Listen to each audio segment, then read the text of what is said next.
Chang-ho is a legendary player, so no wonder it's a hero for many players, especially players who play for a long time. But for some reason, on my F split,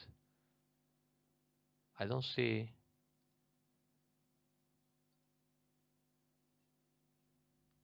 the board I'm seeing on my screen.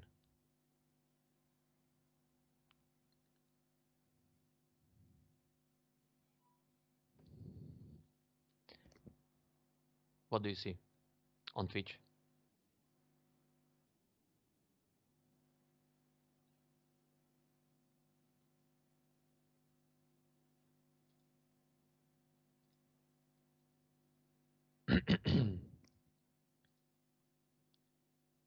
Oh, really?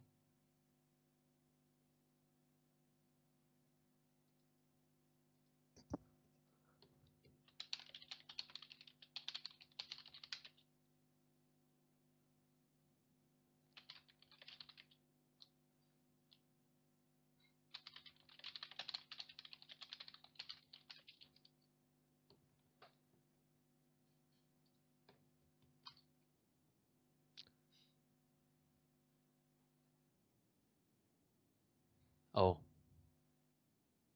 hang on. I I just refresh my my page here. Oh, what's this game?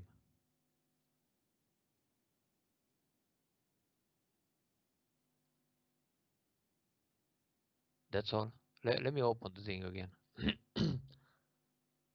So I hang on. Share screen here.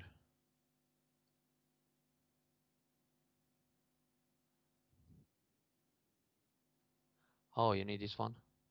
Yeah, what? Yeah, I see that here.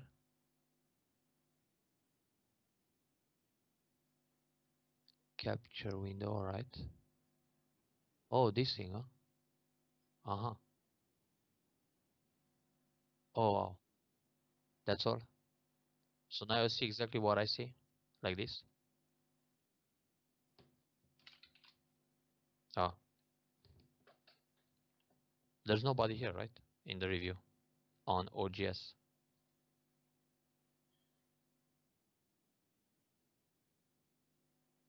I see a guest here. Oh, okay, okay. So now it's working. You can also see the Go board. And how do we know how many people are watching on Twitch? Nice. Good evening, everybody. Or good afternoon. It's 10 p.m. at my end. Oh, I see. So that's the link.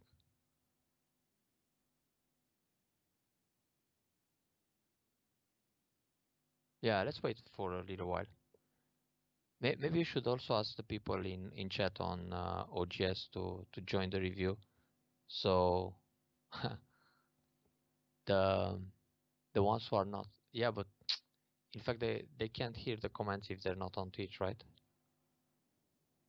Yeah, so people should watch on Twitch. Oh, okay, all right. I see. I got it. Thanks.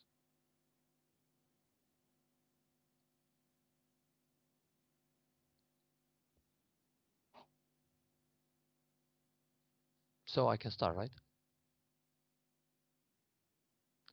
Hi, everybody. I'm Cornel Burzo, 6-dan player from Romania.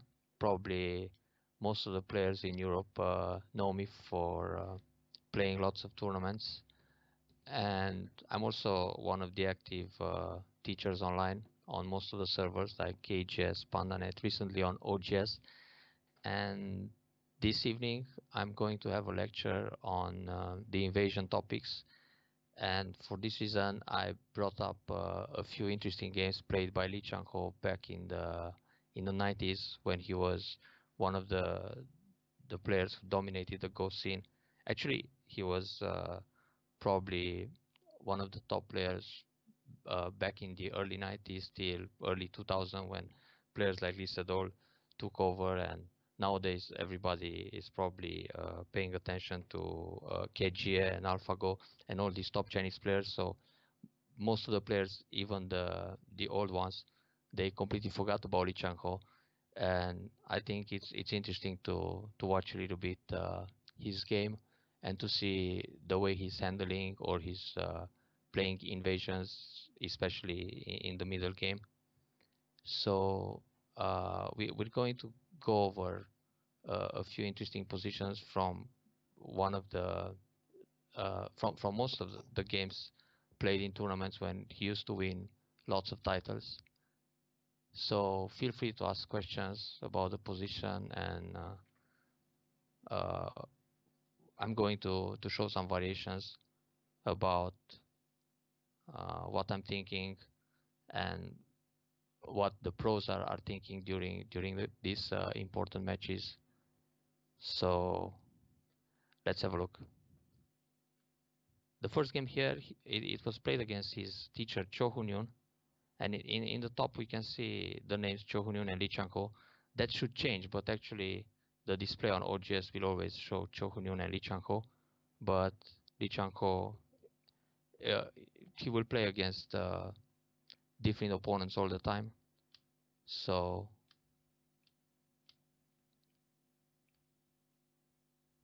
I don't see, and I don't know the ranks of the people watching.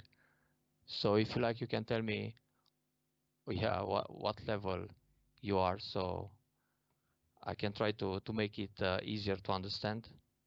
It's probably for everybody, because the middle game stage, it's is the part of the game which is most complicated, either if you're a Q player or a down player. So in these games we will see examples of how to invade and how to approach. Oh, that's nice.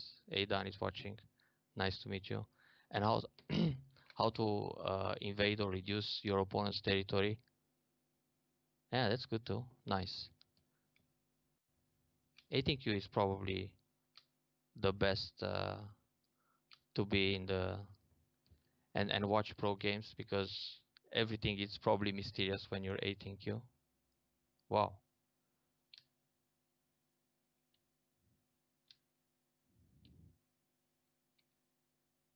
Yeah, Lee Chang-ho is really famous, so probably you will recognize many of these games. This is the first move that feels a little bit interesting, because most of the players in a position like this will think about playing K4, right? Nice comment, Mr. Song or Mrs. Song. Normally here, you're considering a shoulder hit, and the most common variation is to block either K3 or to block J4. And then white can play Nobi to be one step ahead, or he can jump. These are the common ways to play. And then black will turn. And then you get to play K6, and then black will Nobi because this is a vital point. And then you play something like that. This is probably one of the most common patterns when you play the shoulder hit and you try to make sabaki with white. Yeah, extremely patient. And he's not really focusing so much on Fuseki like the players these days and the fighting technique. He's more interested in the middle game fight and in the Yose, the end game stage of the game, where he usually outplayed all the players in the world back in the 90s. So what I think when I saw a move like the one he played in the game is that he's not so much concerned on the bottom side. He can play at K4 next. He's looking on the whole board position, and he's trying probably to find a way to enter the right side, more than just looking how to reduce the bottom side. So it's really important to see the big picture in every stage of the game. And actually, what's interesting in this game, in a few moves, so black plays a move that feels a little bit greedy. This kind of block, this shoulder hit, It's a pretty atypical move because normally if he really wants to take the right side, he'll play a move like q9. Oops. Something here feels big to enclose the entire right side. But the way black played, he's saying, okay, I don't care so much about you reducing at k6. I'm going to block and build everything on the right side, which looks a little bit too much. And next two moves are the brilliant combination in this game, as white tries to exploit the AGA, the weakness of this O15. So he enters R15, and he's not really thinking about destroying the corner at R17 or Q18 next. He's looking more how to damage the right side.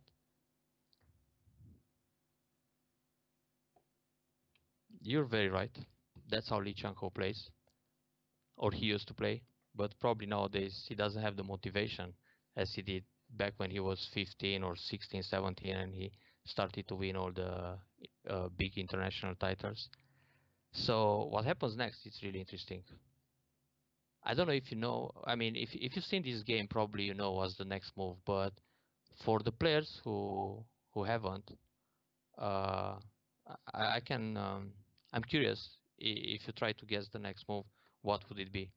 Where would you go in this position in order to use the edge of R15 and to try to destroy the Moy on the right side somehow? So let's hear a few suggestions, a few candidate moves. Probably for an A-Dan, it's easy to guess the next move. But even for dumb players, the next move can be quite a shock, more or less. Any guesses?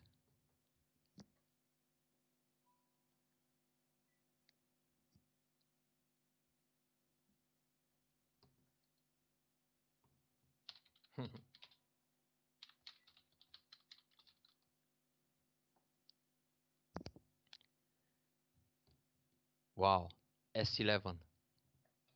Nice one. R12. Well, R12 seems interesting too.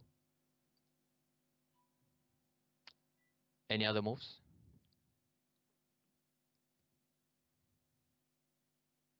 S13. Yeah, that's a natural play to think about. Tengen. That's probably too much.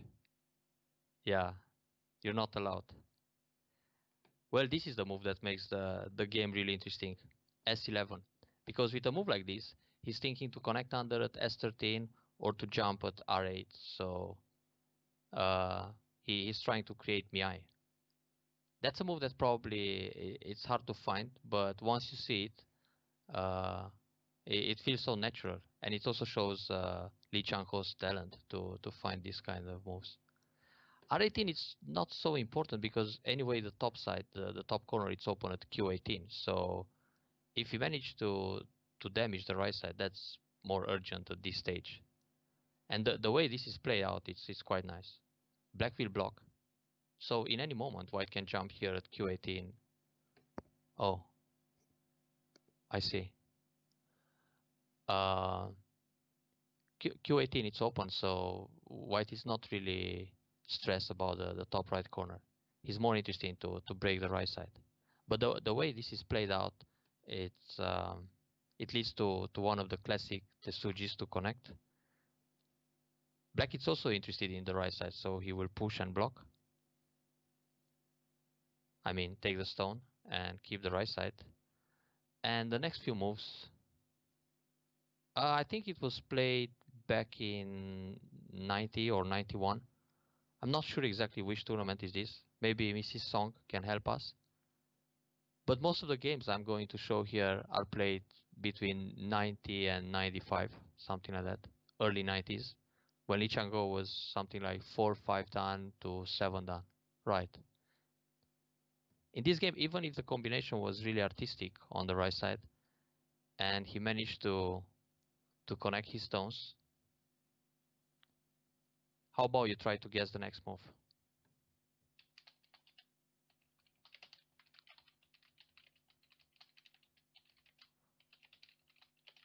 Let's see if the people can guess on Oh, nice. Yeah, I also have it on my. I can check in on cages, but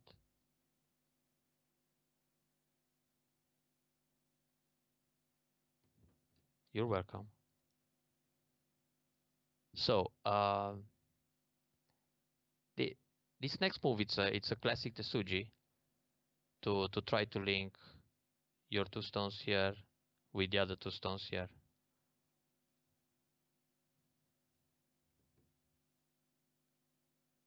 Q13.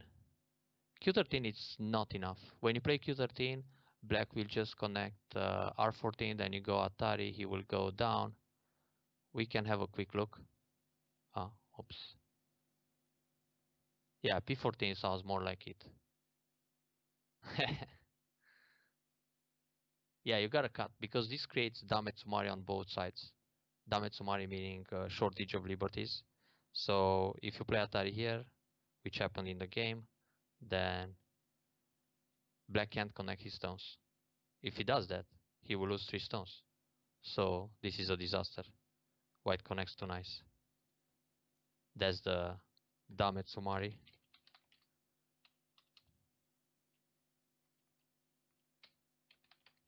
This is the term for people who are not used to the Japanese terminology. So that's how the invasion worked. And even that this was quite brilliant to find a move at S11 and connect it to R15, which I found spectacular in this game. Why still lost this game? But that's probably less important. The way to invade the right side was quite interesting here. So I think we can move to the next game. You can save these games later, uh, or maybe I can put up all the SGF so you can replay all the game, not only the part with the interesting invasions. But in order to go over more positions, I'm not going to replay the entire game. Oh.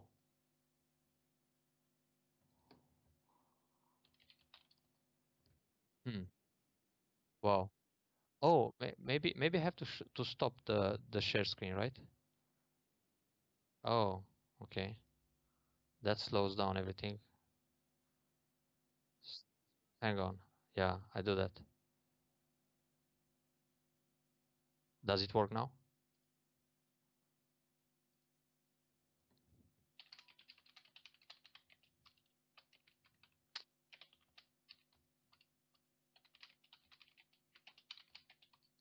Okay, so in the meantime, let's move. Oh, it says you're offline. Uh-huh. Okay, go ahead. Ah, nice, thank you. I'm pretty sure this game was played in. All right, cool. So now the second game, where Lee Chang-ho tried an interesting invasion, and he was famous for this kind of plays, especially when he finds moves on the second line. It's a pretty famous game played against Rin Kaiho back in 1992, maybe. It was the Song Tong Securities Cup final or something like that. And in this game, it was a deciding game. It was a 5 games match. He beat one of the most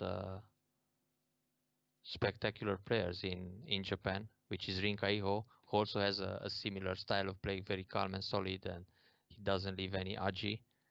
And this gave him the first international title at the age of 70. So I guess there was a lot of pressure on him to play this game. And what's really nice, do you see these moves on the left side where Black just played the shoulder hit?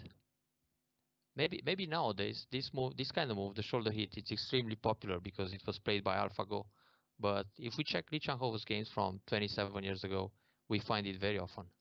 It's not only him who used to play it, or Fujisawa Shuko 30 years ago, but that's the kind of move that it's always praised because it's played by AlphaGo. So AlphaGo probably studied Lee Chang-ho's games. I'm pretty sure he did. That's another very solid move to get rid of the edge in the top. Yeah, I think AlphaGo have seen all the games played in the history of Go, of human Go. So anyway, what makes this game really interesting here is if you look all over the board, it's quite open on the bottom side and in the top.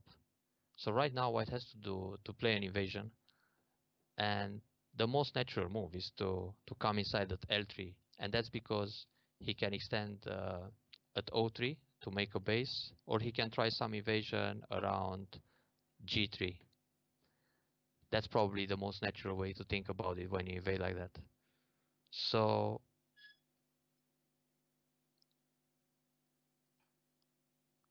Black just played here, which is a normal pincer. He doesn't want black. He doesn't want White to extend for a base. If he jumps like this, then White can easily make a base and then put some pressure on the lower right corner. So when you see this kind of move, as White, you probably want to jump out to L5 or even consider Tenuki. So try to guess the next move. Agent Ney is not allowed to guess.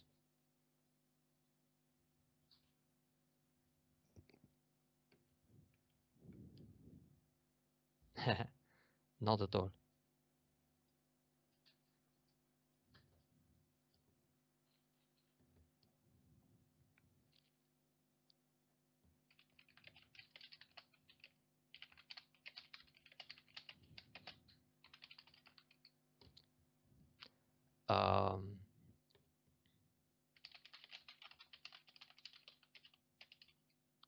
N2, that's an interesting probe.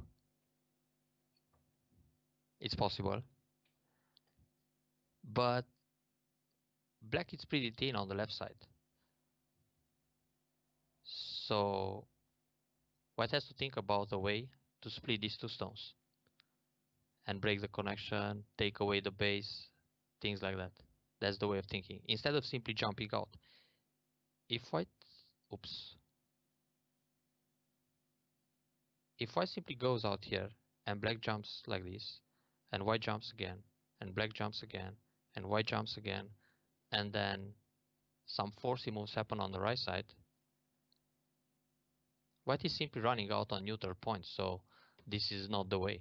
A professional player would not accept to simply run out and gain nothing. They always go for the maximum efficiency with their stones. Oops, I spoiled it. That was the game move. So this again shows some of the creative genius of Chang-ho to start with a move like this, to remove the base and try to be very active, and in the meantime try to connect to his original invasion at L3. So black is facing some choices here. He can block J2 or play on top H3. What would you do? I need to get used to this OGS so I don't play the moves in advance.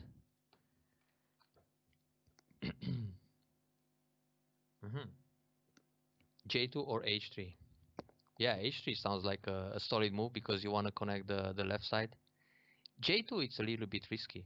If you play J2 and White simply goes out, then you try to cover to kill the two stones, and White plays a crosscut. Now things can become a little tricky, because if you want to catch the two stones, you're going to play a Hane, then White will simply turn, and when you play a Nobi or you connect, White can go Atari here and capture the two stones. So this will end up as a disaster for black. He had a lot of potential on the bottom side, and all of a sudden two stones are dying, and White builds more territory inside black's moyo than black originally intended to do. So it's a bit risky to block like that. I think this is actually what White wants to do, to give away L3 as bait and take a lot of profit on the left side. So black will block on top. But what to do here?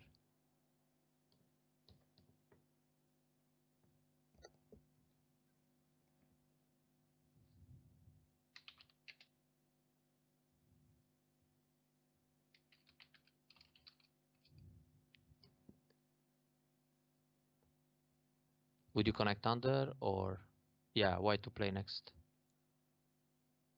And to play a move with fighting spirit.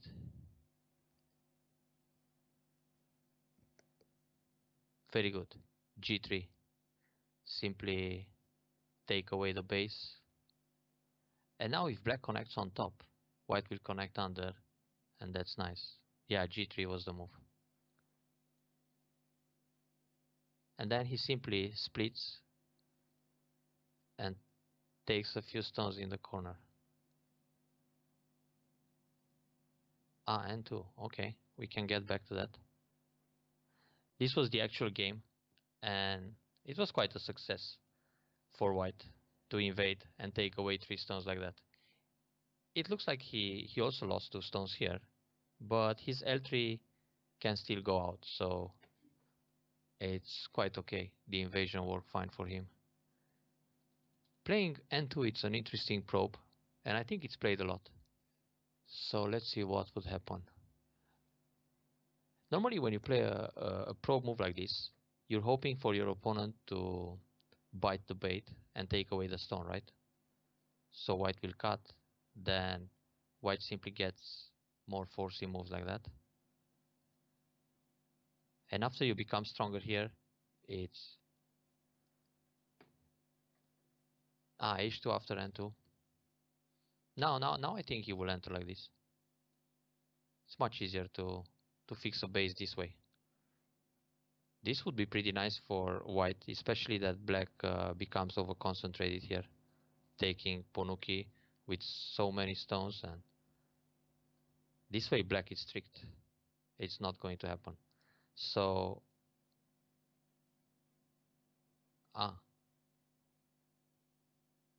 okay. So H2, and then when he blocks on top, you play N2. I don't think he really wanted to play this exchange, because the way the game was played, maybe it's more interesting for white to use N4 and save his L3 when he wants to jump out. Anyway, on N2, black can simply pull back. Or maybe he can change his mind and take this stone. Then you play Hane, he goes up.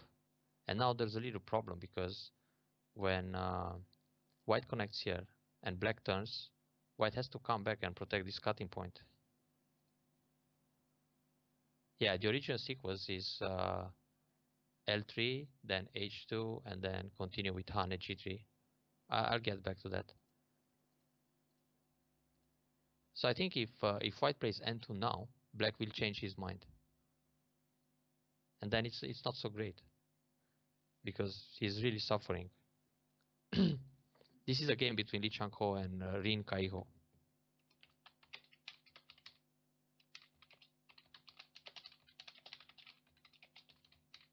Rin Kaiho, a Japanese 9-dan, who used to win lots of titles back in the day when he was playing against Chochi-kun, Takemi Yamasaki, and Otake Hideo.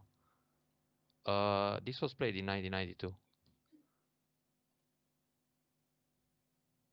Early 90s anyway. This is from 1992. Yeah. So the original sequence, the game sequence was this, and push. And if black resists, now white is happy to leave under this way.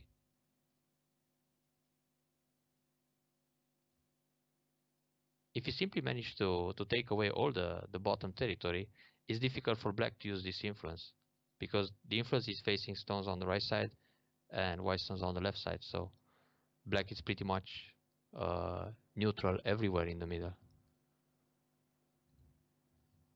No, this game was played in 1992. In 1965, Lee Chang-ho was not even born. He was -10.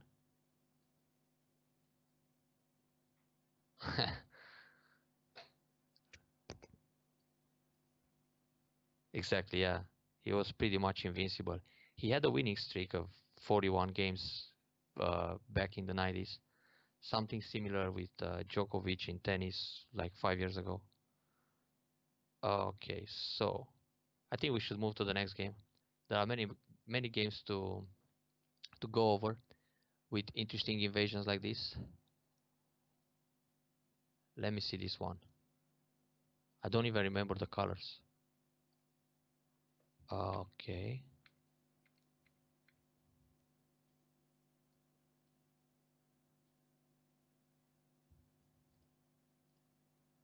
He's probably not so motivated to win nowadays like he was in the past when he wanted to show that he's probably the strongest in the world. But he's still one of the players to study, I guess.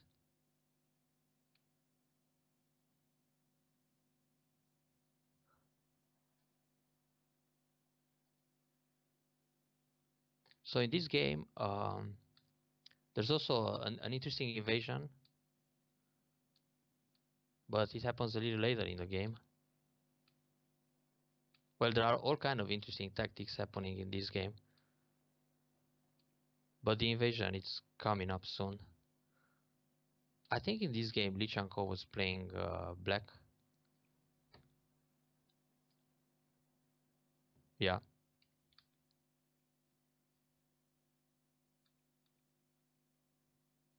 And he's running a little bit with the groups in the middle. Now is the thing. What would you do to attack those three white stones on the right side? This is probably a common play nowadays, but 25 years ago you could rarely see it.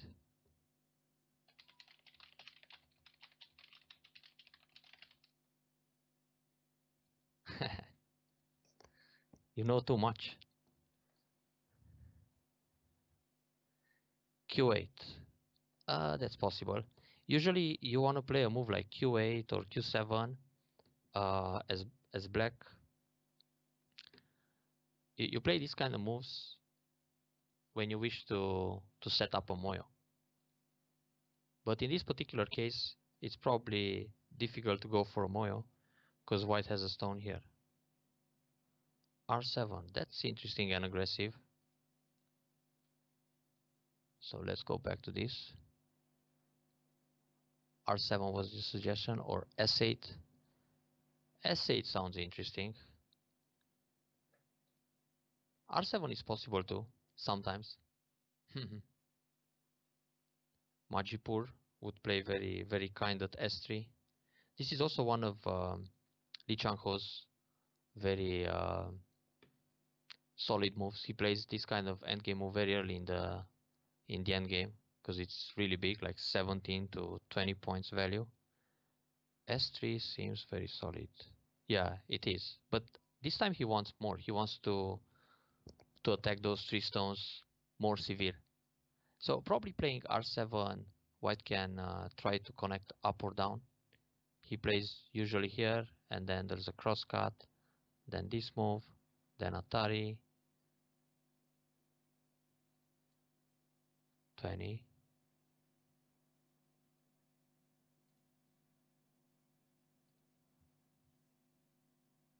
What is 20? Move 20. Okay. Why it's so big to play this S3? Well, usually when you play this move, and at some point in the end game, you also capture this stone, you're going to make all these points as black. And then if we think of a scenario where you don't get this S3 and you play somewhere else, let's suppose it's a block here, then white will push. Well, you can block, and usually this kind of endgame happens. Or sometimes you don't even block. You have a stone here, and then white just goes down, and he plays Hane, and all these moves are center for him.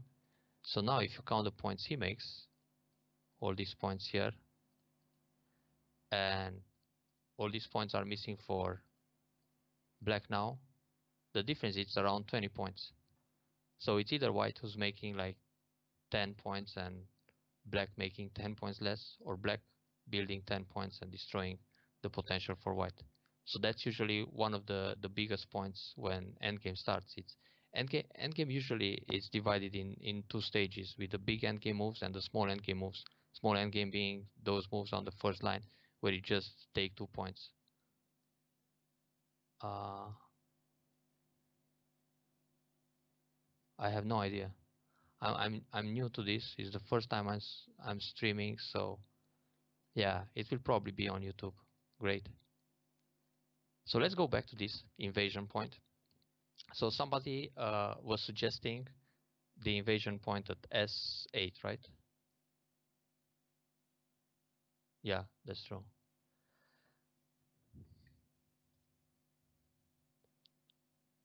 So S3 is a very big endgame move, but this time black has to be a little more aggressive because he doesn't have much in the middle with all that group running out, and he's not going to. He feels a little bit behind, so he's playing the most active move, this one, S8.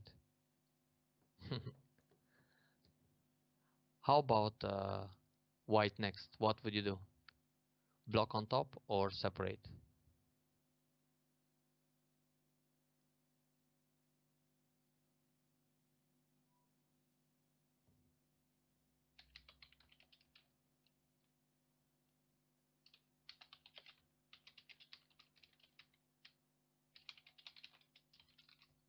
Block, huh? Block is good. It's a nice answer. Block where? S9. Yeah, that shows fighting spirit. If you block on top, that's probably what black expects. And this feels a little bit submissive because now white's base is pretty much disappearing. So you have to push in the corner, and then a peep will come, and it's still a lot of pressure on that group. And if you simply go out, it feels kind of painful too. And now again, when black will block here, he's threatening to capture the stone at S5. So this group, it's losing his base. Then black will simply build attacking. So the fighting spirit is to block on the side like this. And now there are some interesting variations to think about around here. What to play next? Nowadays, they try R5 and then go up and cut, or S5. But in this game, Chang-ho played another spectacular move, and he's very famous for the moves on the Moyo R8. Well, he can try R8 and then cut, but it's probably not enough. This used to be the basic variation played in Japanese games long time ago. And then black gives away 2 stones to get a lot of influence in the middle, but in this case, he's not getting so much. White will play here, and then the center looks pretty much 10 points. He needs another move to block some points here. So he has to try something harder to destroy more of the white's base on the right side. It's nice to go up, but you need more liberties. Q7 will die very quick. It will be something like this, and when you push out, white just captures. So recently, many players would play this kind of Kosumitsuke, because when white blocks, then this Hatsamitsuke will work. This is a very powerful move because now you want to capture some stones and try to connect. But in the end, this is quite painful for white, because white is forced to play most of the moves on the second line. So black is happy, and then he can expand in this area. So what happens when you play a move like Kosumitsuke, white simply goes out. And now black can connect this way and take away a lot of profit in the corner. So black is probably happy. It will be something like this. And then white has to jump out. He lost his base. So it's time to run. But probably here, black was not very confident because he also has a weak group in the middle. So therefore, he didn't play the Kosumitsuke, which is quite often used. And he tried this move, s6. This is a move to expand his liberties. Thank you. Let's move on. And now he pushes and cuts. What to do here? That's the way Chang-ho is fighting usually. It's difficult for white to save his stones now. If he tries to play here, for example, black will come out on the other side, and now the 3 stones in the corner seem to die. Yeah, r7 it's an option. So, I'm curious why white didn't play r7. Because the actual game is this. He simply chickened out and gave away those 2 stones. And now black happily captured 2 stones here. Maybe white felt confident to give up the 2 stones, so he gets s7 in center, and then he can target the group in the middle. But he failed eventually and he died big. So let's see what happened if he simply goes here. Black should connect, right? And now you want to escape like this.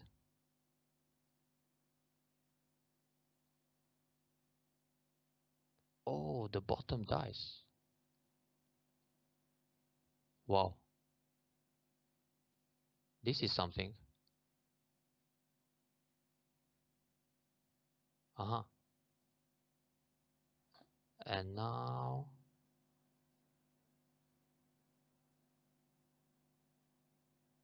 he still cannot play this. He actually needs to play here. Oh, this is cute. And if white goes out, then Atari, no Bjork capture, and then probably target the other stones. Actually, even if white captures 2 stones in the middle, he still has only 1 eye. So he's running a little bit with this group. He lost the corner, and he can lose more stones on the side. It gets complicated. They probably read a lot in this area. But if you simply try to kill the 4 stones, it doesn't work. White will just die faster. This sequence is probably good for 18Q's viewers, because they always have to be able to read liberties, especially in semis with 2 or 3 liberties. This can happen all the time and you get trapped.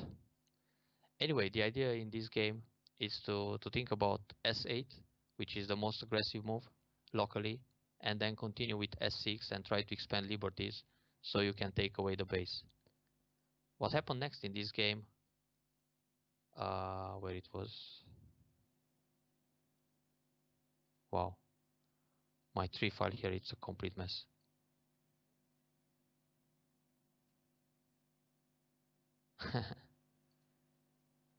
So it's like this. That's the original game. Yeah.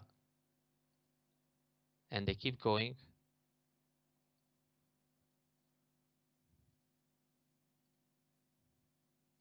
We don't have time to go over each move, but in the end it's quite spectacular. Yeah, it still plays a lot, this s8 move. And now white died with everything on the right side. This is the point where white resigned. He simply lost this group. So probably everything started from s8 and white collapsed on a big scale later on. It's pretty spectacular, huh? But many of Chang-ho games finish like that. So yeah, this reminds me of most of the games I play on Fox. I either die big like this or I kill them if I'm lucky enough to see more moves ahead. So let's try to see the next game.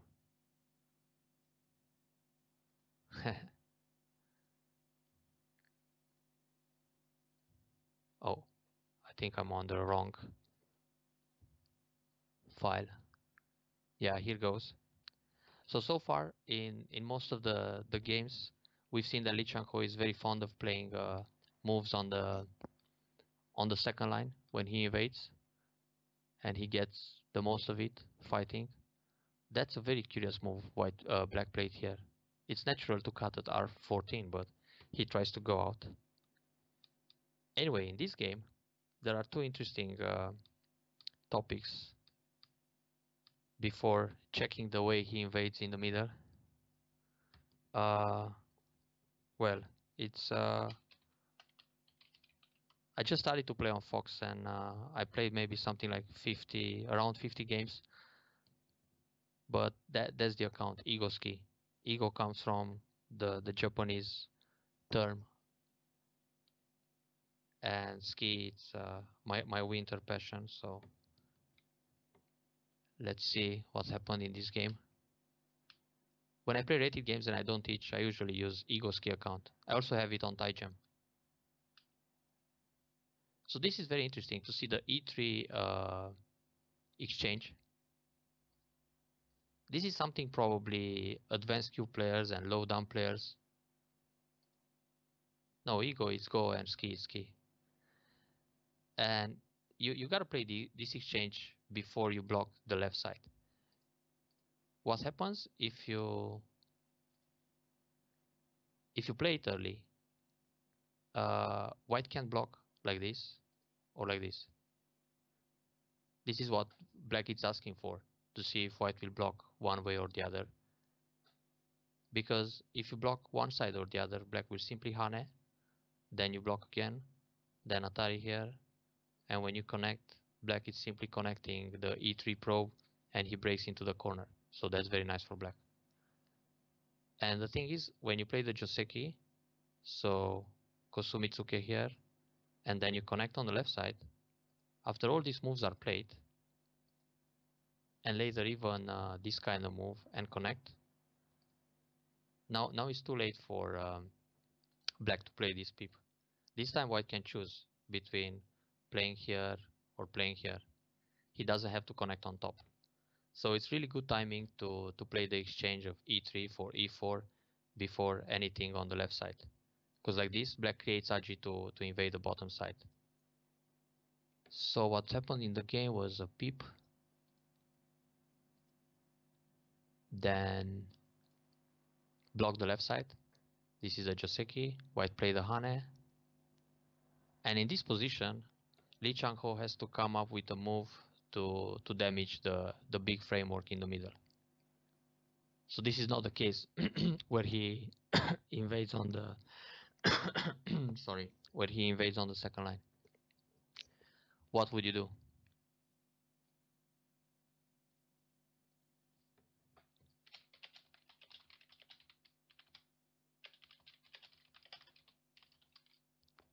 Yeah, Tenuki is good, but Tenuki is somewhere in the middle.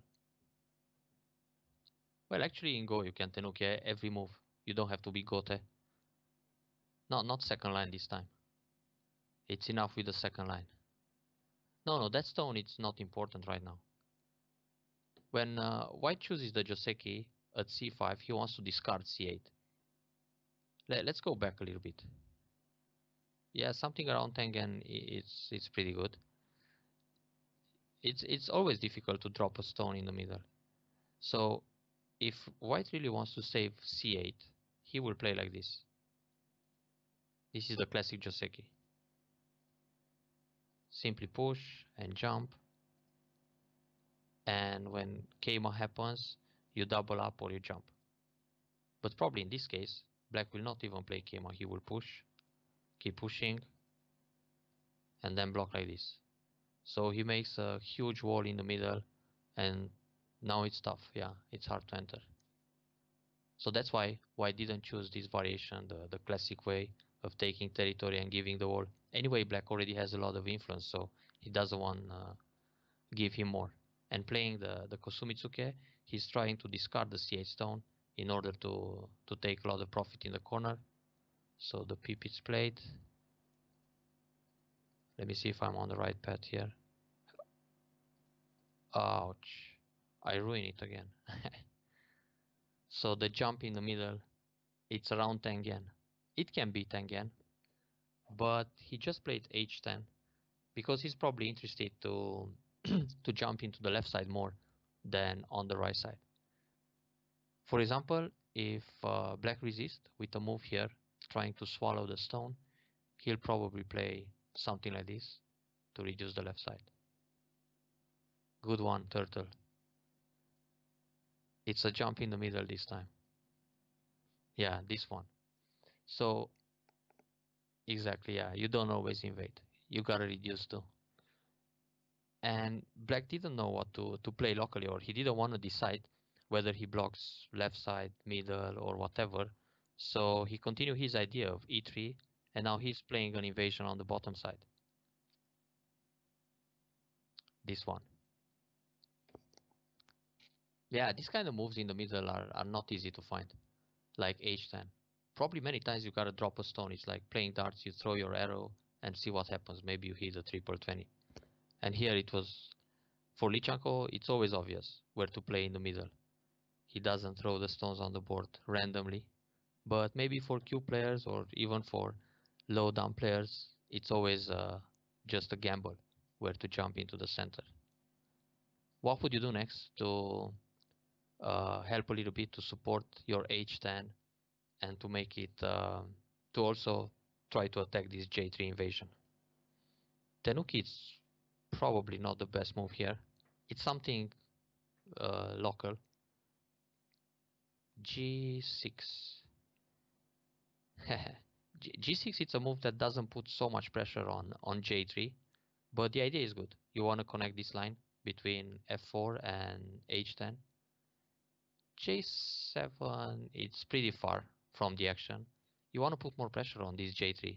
So usually you think about cap J5 or K5 or maybe split G3. Yeah, G3, it's a nice option too if you want to go for territory. But this time, just Keima. Keima, because with Keima you want to come next at H4. Yeah, K5, it's a natural move. So black will try to survive and connect his D3, fix a base, and now he's also thinking about splitting the middle stone from K5. It's really nice to see what happened in a few moves and how white managed to survive with H10. For now he's trying to attack quite severe the bottom, but black resists very well. He went out. White turns here so he can strengthen his stone in the middle. Now it connects perfectly. The distance between the stones, it's really nice. And this kind of contact play is the move that was suggested earlier in the second game. So it's a move to try to expand your base. If black cuts, white is happy to cut and use the 4C moves to fix a base. So black will simply keep the corner.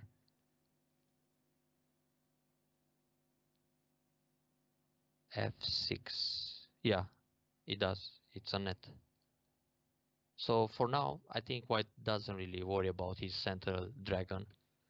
I think he's a little bit worried about the bottom. This is a nice move, this L2, to remove the base here. But white plays with fighting spirit.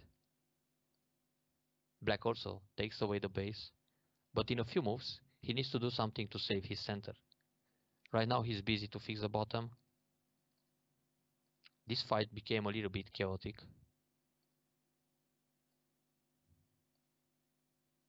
And it's extremely patient to see moves like this. Well, Atari, he must connect, otherwise he can save the...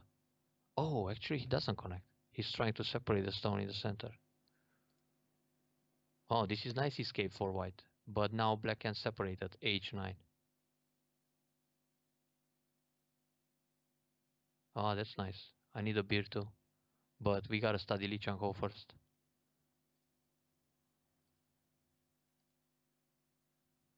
So how can white survive here, huh? That's the key in this game. Because black gave away the bottom stones just to separate the center. So now if he managed to survive somehow, it's enough to win the game. Yeah, nobody does.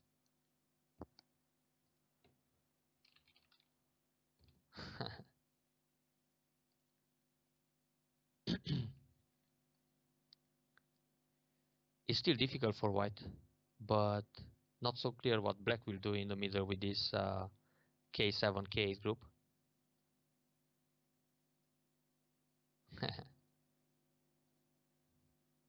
Dave knows how it goes. Another jump in the center to try to fix some eye shape. It's difficult with these groups in the middle because you don't have a base, so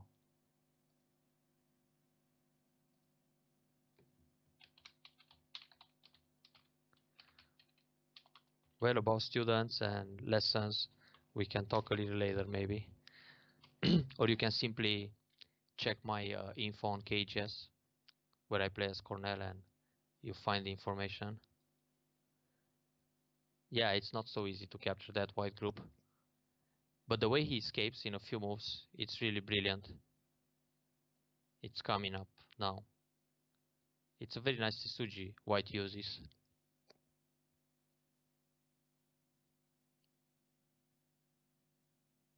In the next move.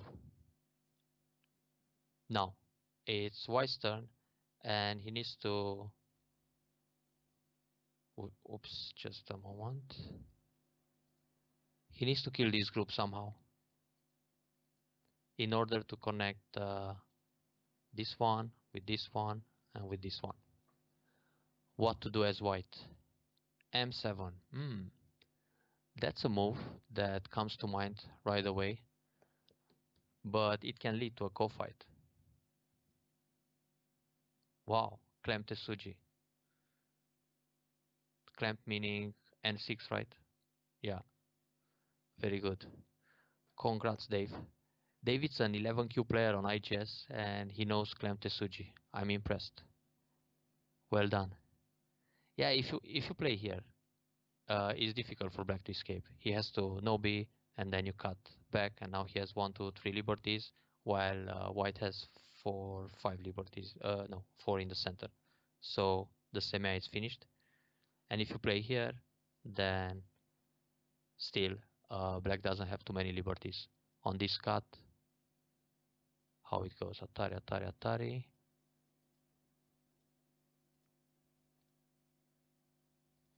And then simply connect here. So black dies again, as white is safe on the outside. But when you play the cut, you leave the option for black to play a ko. So when this move, there is a ko fight, and while fighting the ko, black can connect. So he will play here, white takes the ko, black plays the ko threat, probably inside, so he has another one. Then he'll take the ko, you need to connect, Atari, play the ko again, I mean a ko threat, take the ko, and then remove the liberty. So now white has only 2 liberties, and he still needs to fight the ko. But when you play the clamp, you kill the group without playing ko, so it's superior. Well, probably white will win the ko also, but why play a ko when you can kill unconditionally? So this was pretty much it for the first five games I chose. So I guess it's time to load the other 5.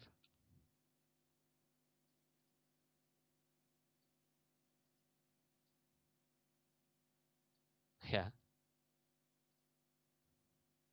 If you didn't get bored of Chang-ho, let's check a few more.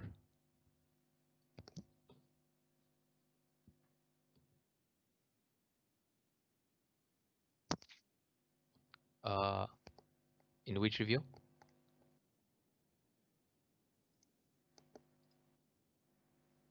Oh, I just loaded. Shall I give you the link? Wait. Oh, okay, I see. Like this.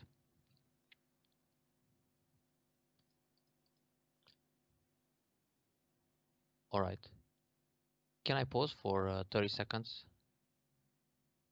I mean, Twitch and yeah, I'll be right back. How can I pause the stream? Do I have to stop it and restart it, or? Oh, I leave and come back. Okay, I'll just mute.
Hello, hello.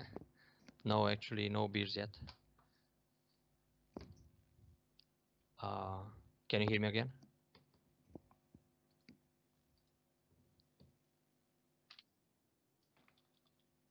All right, great.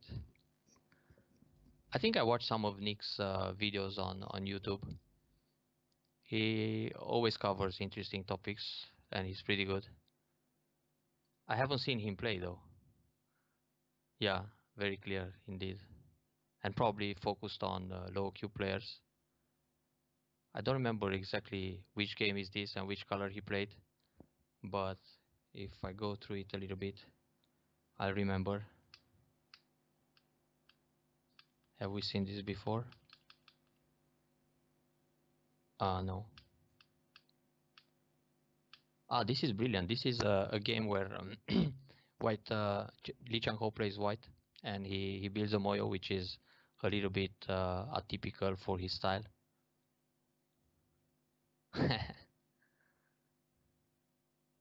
And then he will also invade black's Moyo, and he does it very severe.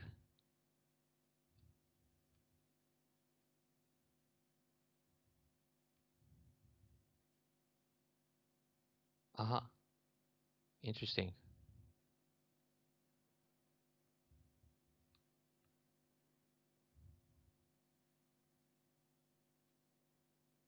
I think if you just search for Nick CBK, you find all the channels in Google. So when you look at this position in the top, you feel like it's very difficult to penetrate as white. That's good too.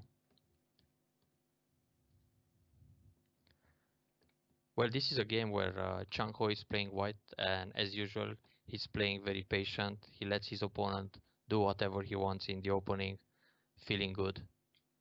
He always does that. And at the end, when you count, oops, you're 20 points behind.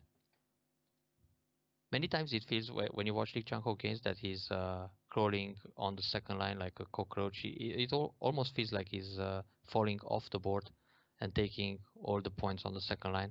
But when you take four sides of 20 points each, it's 80 points, so it's usually enough to win. So what happens here? He's building the right side with this move, especially. It looks very nice. This stone connects with this one, pretty cute. And actually, the move he played, P10, it's a move to prevent the shoulder hit at Q10. That's the meaning of this schema. Sometimes you can play O-Gamer to build even more. But in this case, he just wants to connect this line between O6 and P10. So black will try a way to invade the right side. Well, black already has a lot of territory. On the left, something on the bottom, a lot in the top, but that top side will suffer pretty soon. You will see. And now, this is a typical big endgame move for Lee Chang-ho. And actually, this move doesn't prepare just the capture at E18, which makes the Yose about 18 points. It will be something more than that. But now, black will try an invasion on the right side. So, what would you play in this area to break white's right side?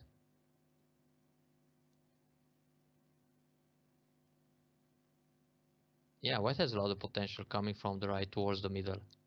So black has to try something. The first move is probably not so difficult to find on this line because you want to break P10 connection to O6. R9 is probably too deep. If you just come here, white will cover and it's difficult to leave inside. You don't have too much space. You push once, then he no B, and you kinda die, suffocated. Follow up around 08. Yeah, 08 or P8 sounds reasonable. So the first move has to be something around this line. P8 is good. Of course, white will try to cover and swallow it and kill to build a lot. Attached to P10. That's interesting too. But oh wait, sounds reasonable. And then the next move, it's the really tricky one. So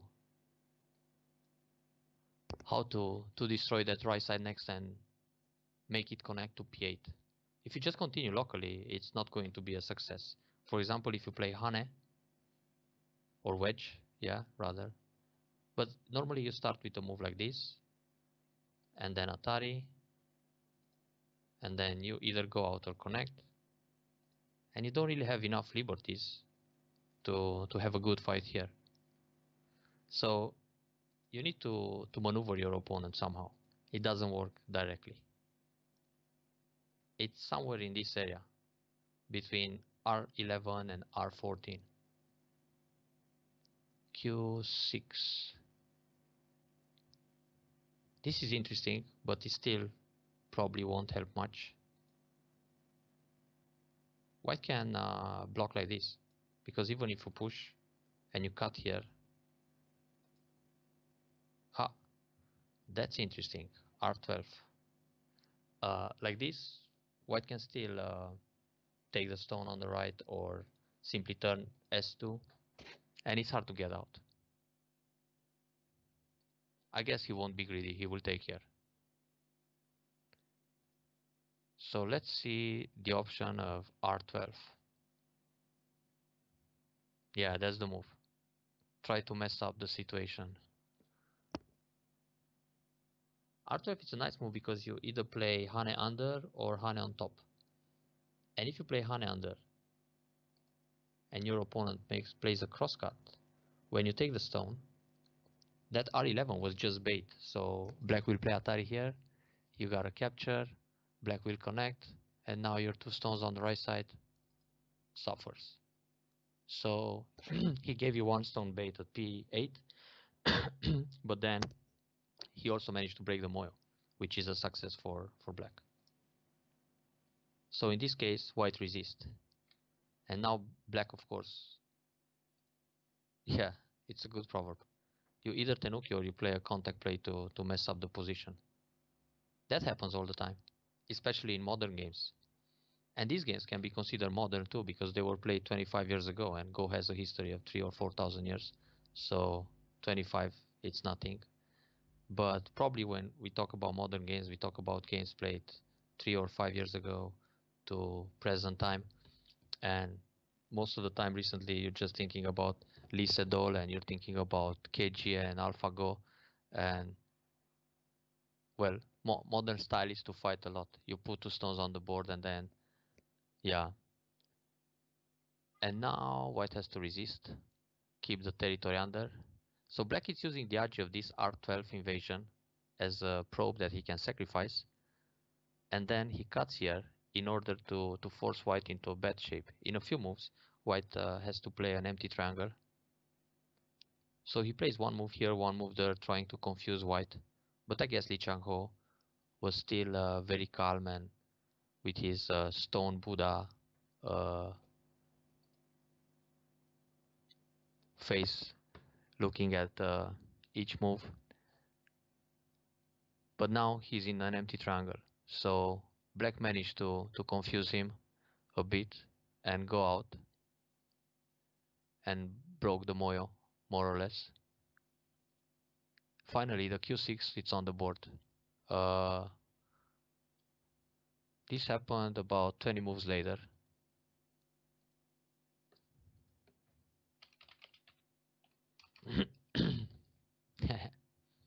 It took a while to play this vital point, which is threatening to play p4. In this position, probably most of the players would simply connect under, thinking it's dangerous, and let black cut through. But not Lee Chang-ho. He has fighting spirit, so he blocks here. Because even if black goes down, he can still turn and leave in the corner. But he can also try to kill the middle by playing Kosumi here and capture everything. Because if you go out, then he'll push, and then on this move, he's trying some sort of net. Or push again. Or maybe just block here. So white is still on the run if this happens. And I mean black is on the run with that group on the right side. And white doesn't really worry because he can always turn S2 and leave in the corner. So when white connected here, black went out to connect to the middle. Yeah, R6. Yeah, R6 is probably played later in the game. It's not that urgent. So what happens next? If you look all over the board, black managed to reduce this right side a little bit, breaking the line at P7, P8. So now white probably feels to try an invasion in the top and take revenge. How would you approach this top side? How to break this formation?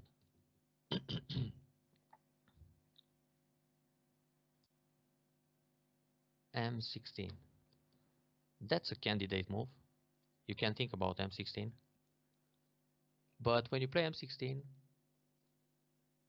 black can either connect under like this, and if you play a crosscut, he will extend.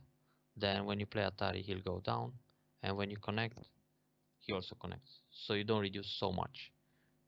Also, when you play a move like M16, I think black can also play the Hasamitsuke, this kind of move. So if you go down, he covers and tries to kill everything. J17, K17. That sounds more like it. Usually when you invade, you also want to relate your stones to the other stones on the board. So when you play something around J17 or J16, you're much closer to the top left corner where you're already strong. So you can make that help your invasion. You just don't drop a stone on the board and leave it there. You look for options to escape. So J16, K16, yeah, that's more like it. J16, very good. Then of course black tries to kill everything. And now the way Chang-ho lives in the top, it's quite spectacular. It's not just a small 2 points life. He took away everything. Earlier, like 30 moves ago, it felt like black can build maybe 20 to 30 points in the top. And now when you look at this position, he's down to 0. Everything went away. And now he didn't even continue in the top. So, but he can't kill anymore. If black turns, white will play this move. If black plays Atari, white can connect, and now he creates Miai between taking the stone here or attaching on the left to expand for eye shape. So he can easily make the second eye. And he can even cut that stone at D8 after that. So this is the way white broke the top. And it feels like he didn't just make 2 eyes, he built a territory inside black's territory. Now that's the way you should invade in your next games. Let's check the next one.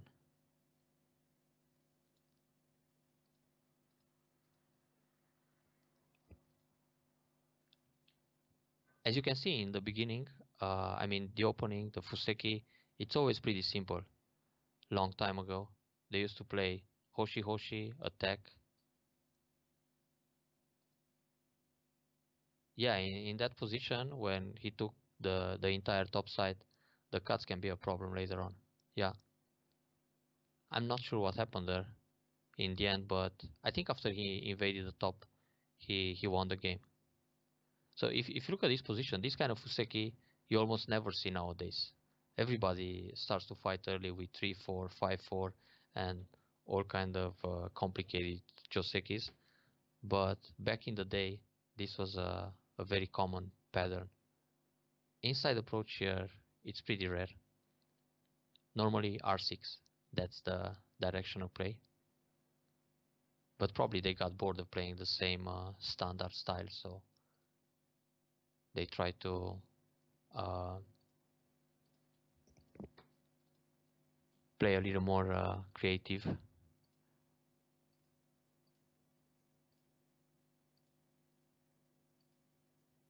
This position it's not something special, in fact. I think what will happen is one of the standard invasions. That move is just to reduce the moyo and try to make use of the thick wall in the center. But white has to play a move.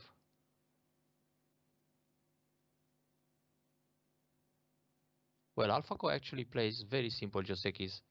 I never seen AlphaGo playing something complicated. Also, in those 50 games played against itself, AlphaGo usually plays the Komoko and the attach under to take the corner, or he plays that Sansan invasion a lot in the early stages. And I think this is a position where you feel like going Sansan, but oh no, this is also kind of position where you gotta play a move in the middle.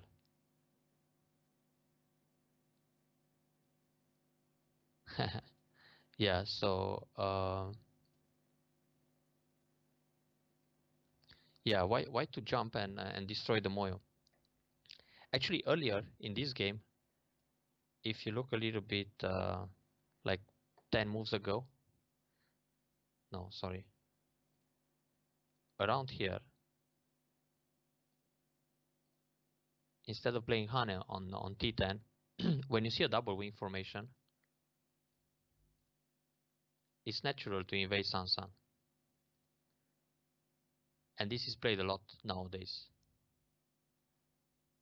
Well, not only, but AlphaGo plays Sansan even if there are no other extensions on the side. So this would be the way to approach Black's Moyo.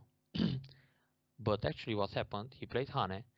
So once he played Hane on the first line of T10, he can reduce the right side, so he doesn't need Sansan. D14.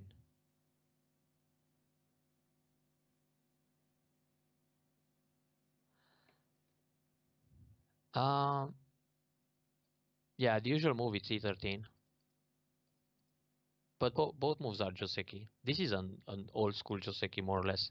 In the past, when they played D14, Black usually went down, and now White simply took Sente, or sometimes he played here. Yeah, K4 move is it's the kind of move to reduce the shoulder hit, so that's why Black rushed and played K5.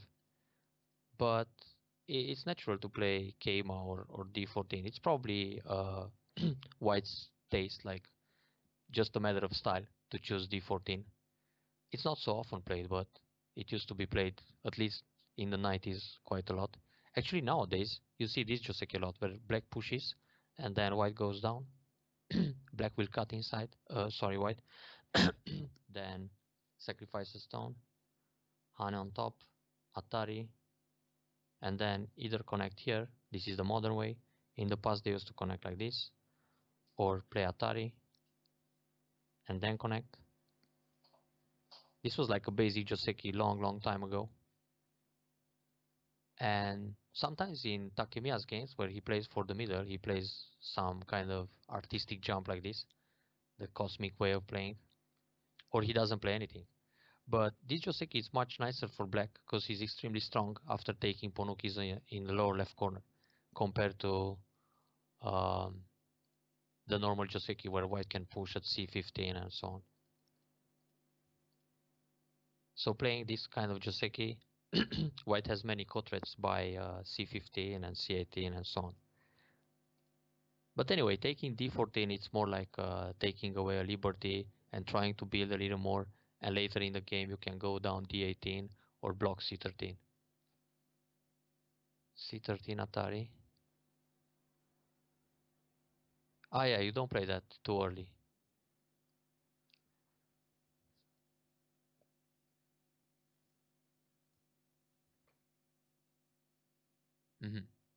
So let's move on to the invasion.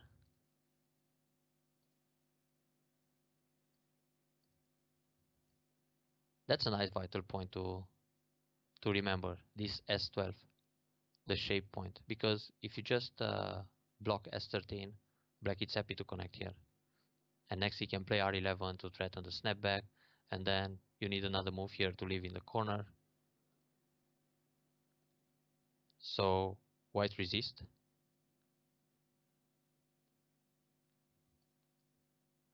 And now how to reduce this influence? Going in the corner, it's not an option in this game because White already has a stone at T10. J12. That's a pretty good point because you put pressure on that J14 stone. But it's also kind of obvious. You play here and then black will play a Kosumitsuke to connect actively. White will go out, and probably black will counter attack with a counter cap. So he'll still build a lot in the center. Maybe it's something around there, but not exactly that point. Entry doesn't feel to have too much space uh, to continue. Like when black blocks the corner, you gotta jump out and then you're on the run. Usually when you invade, you wanna have more options. For example, if you play a move like P2, you can either jump in the corner or jump M3. So when black protects the corner, you extend M3, and when black plays O3 to take the center, you go into the corner and you leave like this. So this time you keep two options available, left and right. O3 in a real game. Yeah, you can think about many moves to enter the bottom side, but it's not that urgent because you can still invade San at some point. So yeah, I think if you play O3, you get under a lot of pressure too. This will happen, and then when you play a move here, black immediately starts attacking, and this is pretty severe. You don't have eyes, so you're on the run again. This is a Usain Bolt style of play. Keep running fast. Anyway,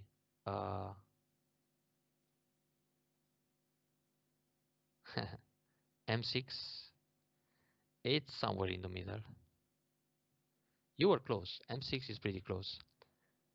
So maybe he was thinking that if he lets black jump again to K8, he starts to increase the moyo a lot. Probably if you think about this, you enter San and you leave like this. Or actually you play the new Joseki like AlphaGo. You just jump, then you block. And this is actually not even new. It was also played in Chang-ho games too. And now you don't block anymore. You jump again in the middle. And then AlphaGo immediately plays Atari and goes down. But if you look at the black's box, it's quite impressive. And then some shoulder hits will come here, and more center will appear. Yeah, border of moyo, that's key. So that's why he played that point. That's the interesting move in this game. So let's see how he deal with the invasion. Yeah, that game against Takemiya, where Takemiya tried San Rensei and he eventually lost by a few points. It's quite interesting. We can go over that pretty soon too. So this is how white jumped out several times and took away all the profit. I mean, all the potential in the middle. But black made a nice bottom side. And then he suffered everywhere. Actually, in this position, it's a bit troublesome for black because he has this group pretty weak, this one pretty weak. And now the pip he played in the center, it's a ladder breaker. So if white simply connects, black will capture this stone and he saves the group. Yeah, next time we have to make a lecture on Takemiya, who is probably one of my favorite professional players and not only mine. Maybe every player who heard about Cosmic Style, he's fond of watching Takemiya's freestyle play. It's really incredible. So if you want to focus on Cosmic Style, Takemiya, it's a really great player to study. So white went out. Now black has a problem with the top group, and he's also, oh yeah, that's quite famous, the fancy Joseki with the Kosumi in the middle. And now black has to struggle to live with this group, and then he has to live on the right. I think in this game, white lost the original invasion points, these stones at L8 and L6, but he managed to take a lot of compensation everywhere on the board. So it happens something like this. He's attacking very severe the top group, and then This actually shows how flexible the professional players are. They don't really stick to their stones so much. They are not attached to their stones. They can sacrifice all the time. And now he killed everything on the right, which is nice. He gave up a few stones here, and then he took these ones. I mean, originally you wouldn't think a fight like this can happen, but anything is possible. And then he even entered the bottom a little bit, and eventually he won this game. So I think we can move to the next one.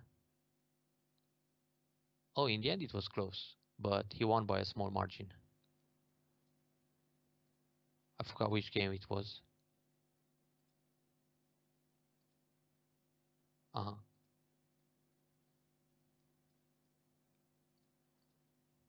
Let me remember.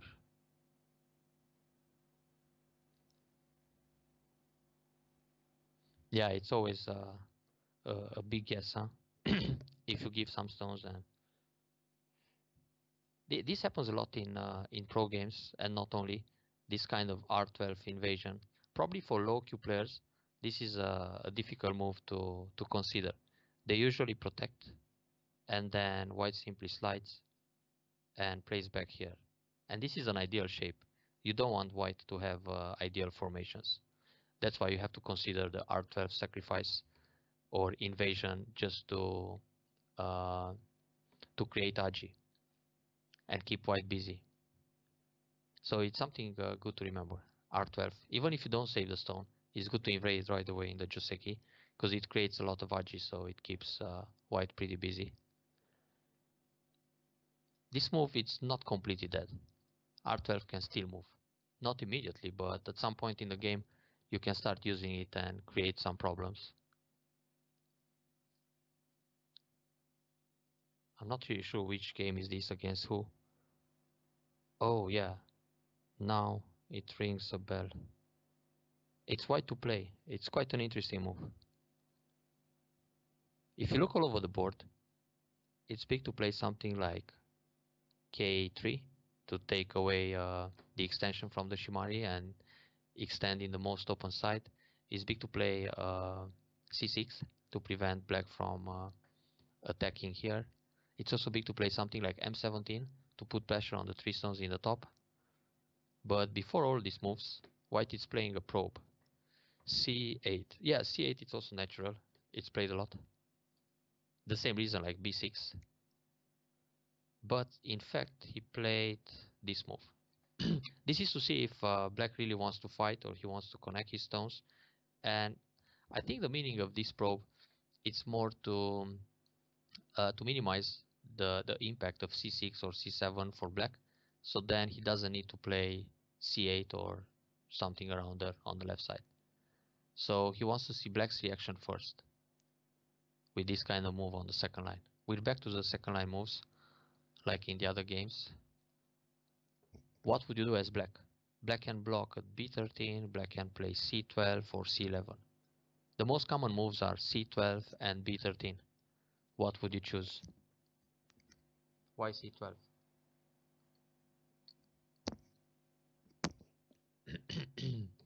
That's a solid move if you want to keep connected.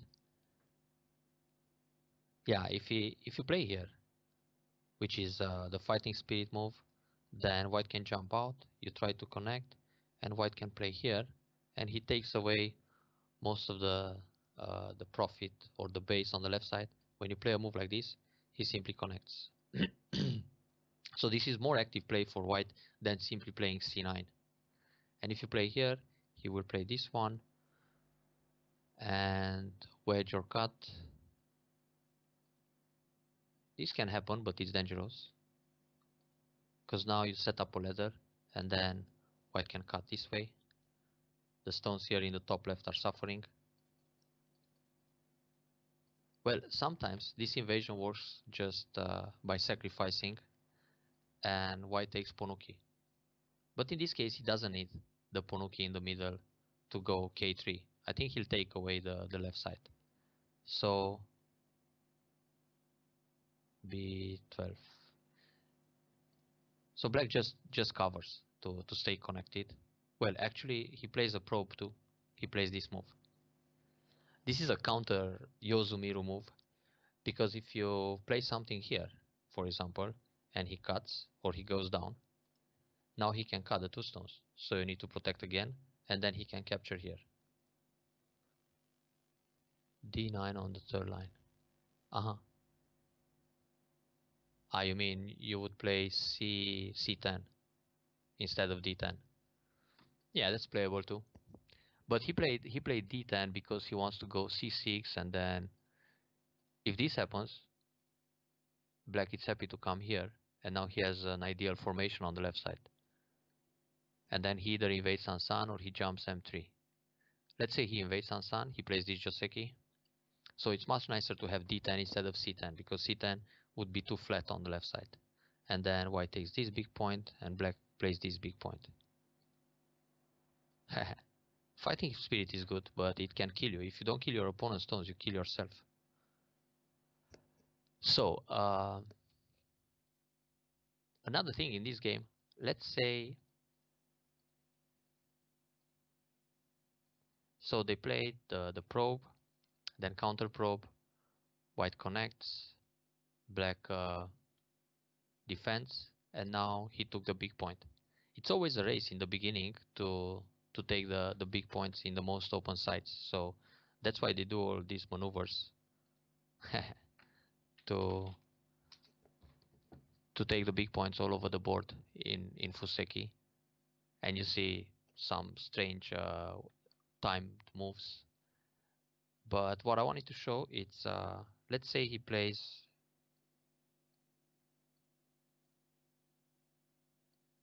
this move, then black will cap, you pull back, which is extremely territorial, and then black plays an extension here. White probably goes for profit in the lower left corner, and now it's time to use this R12 AGA. So the way to use it is this. Hey Richard, it's pretty late in Belgium, but thanks for watching. So yeah, if this happens, Q12 will be the way to use this AGA from the original Joseki. And what happens many times, it's a crosscut, and now white has several ways to react, either Nobi or Atari or block. What would you do? The worst thing for white in this position is to play Q13, and many Q players will play here because they are a bit scared about the liberty race, so they want to make sure they can kill the two stones, and that's exactly what black wants, to sacrifice those two. And if you look at the big picture after this sacrifice, it's really painful. White invests a lot to kill 3 stones, and then it's a huge moyo. Maybe Takemiya would enclose everything like this. Oh, this is terrible for white.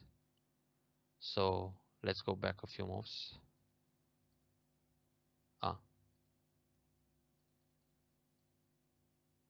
So when black cuts here,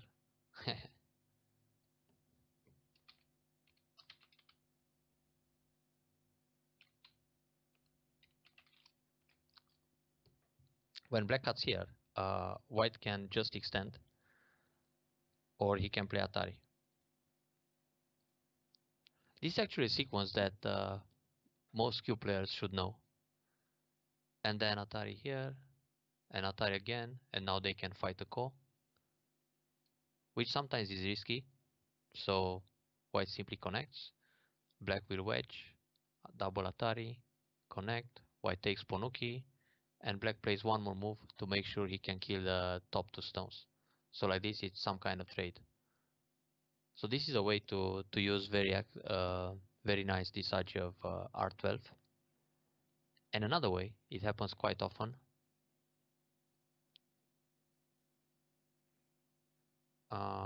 White simply extends, black extends again. And now, white, instead of playing R11 and being forced to play all those moves inside and so on, he plays S12, which is a Tesuji here, the so-called nose Tesuji. It's probably popular.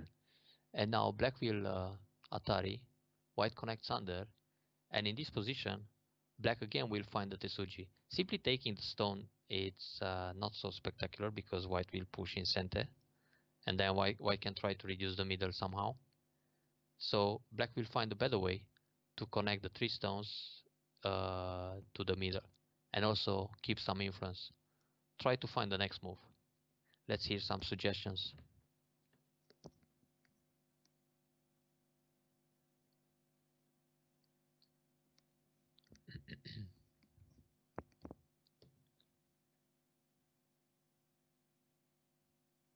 Any clue?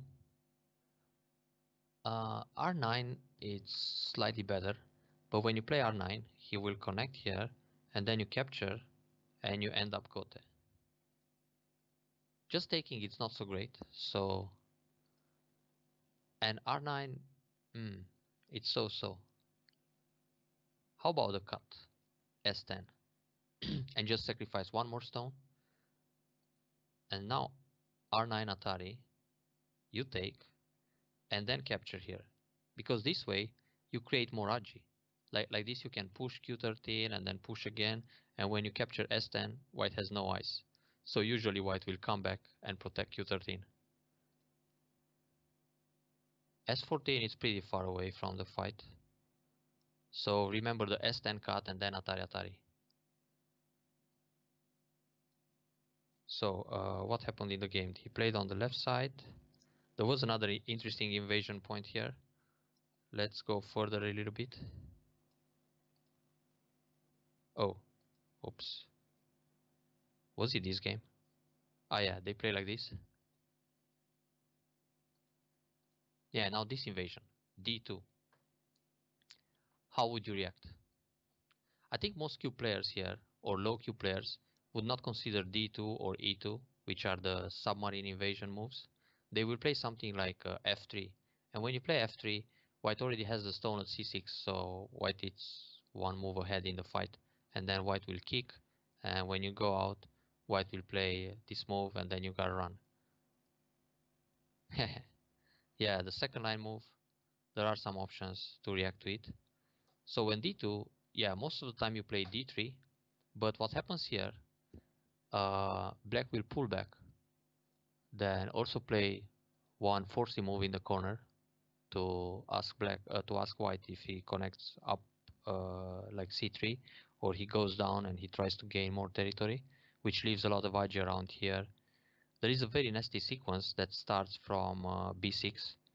I can show you in a moment. So going down, it's a little bit greedy, usually here. And then black extends like this. So black makes a base, and all of a sudden, K3 becomes, it's very thin. So this way, it's not so great for white in this particular case. But this sequence happens a lot. So the bump at D3, then pull back and extend for a base. So when black plays the probe here, and white goes down, first of all, black will extend for a base, white will jump or play the G2 Tesuji, like in the first game we've seen. That's a nice Tesuji to use here. But let's just play a few moves like this. And then, black tries to use the B2 Agi. Normally, you need to have a stone here in order to play B4 and either connect under or cut. But let's see what happens when black just plays this kind of move. I think this is a move I've seen in some Korean games long time ago. Maybe it was a tournament I played and they were talking about this. And it's quite a spectacular move, the B6. Because you want to protect, right? I mean separate. And then black has another attach. And what to do here? Block, connect. You can only play C4. If you don't play C4 and you connect here as white, or you take the stone, then black is happy to cut and the damage is done. So this is how B2 Agi works. So in order to keep connected, you need to play this move. Then black will Atari once, and you gotta connect here. Then black connects B3 center, and then he runs away. And if he escapes on the left side, and usually he does because there are some stones that help the invasion, then all those white stones are running in the middle next. So playing c1 doesn't always bring more points to white, but sometimes he loses all the corner points. So that's why it's better to play solid. He has more chances to build a bigger corner by playing here, because many times it happens that white will do this, and then at some point he can take 2 more stones. So it's good to remember the c3 connection. When this clamp happens, you just pull back and wait very calm and turning Hoshi into dumpling. Yeah, especially with that b6 nasty Tesuji. Oh, what happened in the game, which was interesting. This is a variation that doesn't happen nowadays. Normally, so black white counter attack with f2 because he wants to help to support his k3 stone, and then black went in the corner, san. Then this block. If you go out here with black, white will simply take away the cornerstone, and now black again it's on the run. So when you play moves like this, you gotta run out, and white will run after. So black prefers to go into the corner. But this move, it's a move that took Gote for white. White should play f3. When he plays f3, he's threatening to kill the corner. So now if black just plays somewhere else, he can go down at b4, and this is reduced to a dead formation, because when you block here to expand your eye space, c1 comes, and then when you block, Hane in the corner to reduce the space, and then b1, and the group is dead. So f3 can threaten the kill, which means black's invasion didn't succeed. So in this position, black can play the Hane, white will block, and now he can go down and leave very clean. But if he doesn't, it's still a co-fight. So he can play somewhere else, and when white plays Atari, he's not going to connect, but to block and fight the ko to leave in the corner. And if he loses the ko, he loses the corner, but at least he can get to move somewhere else. So this is the kind of play that happens nowadays. But in their game, instead of f3, white played e2, which is quite interesting. And then black went up, white answered, and this group you cannot kill anymore. It's alive unconditionally, because in this position, when you try to kill, if you play here, white can play this move, then block, then play this one, then you pull back, connect, and he's got it twice in the corner. And if you start from b4, then black can go c1, and when you try to false the eye in the corner, there's always this surprise. Probably many double-digit Q players have this shock that instead of falsing the eye, black just makes a valid eye at b1, and he has one already at c2. So this is the way to live in Sente. I think in the end, I don't remember who won this game, but oh, maybe it was white still.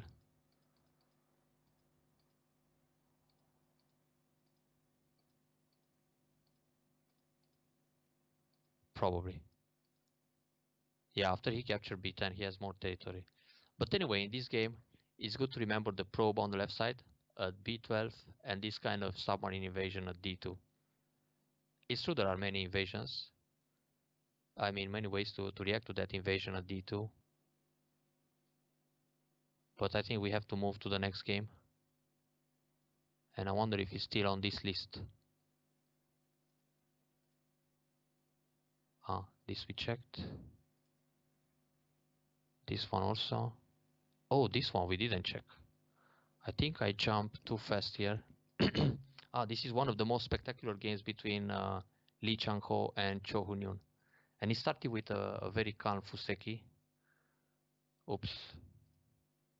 Where it is? Ouch, I went back too far. Too much. Yeah. So it's like this. Black it's Cho Hun-yoon. White play really spectacular in this game.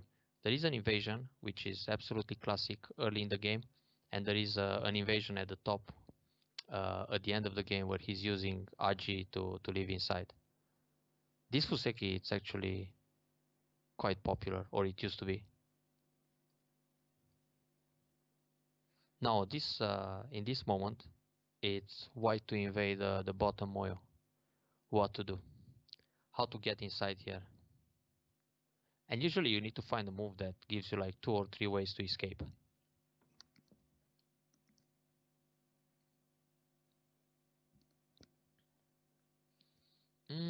It's still played. J4, K4, it's pretty much a matter of style. When you play K4, you leave the invasion at H3. We will have a game like that. O2, it's interesting if you think about the last game. But O2 kind of hurts the corner. Because when you play O2, he will go down Q2, and then you extend on the bottom. It's a bit hard to play O2. If you jump here, you're on the second line, first of all. Yeah, and you hurt your corner. Now, when you go up or you jump like this, black will just hane, and then not so great. Well, you can still escape by playing the attach here, but it's kind of painful. You don't want to go too close to the wall. When you play a move like O2 or O3, you don't have too many options. Like he will pincer, and then you're pretty much close to the wall, and it's a bad idea to play too close to thickness. K5 shows some respect.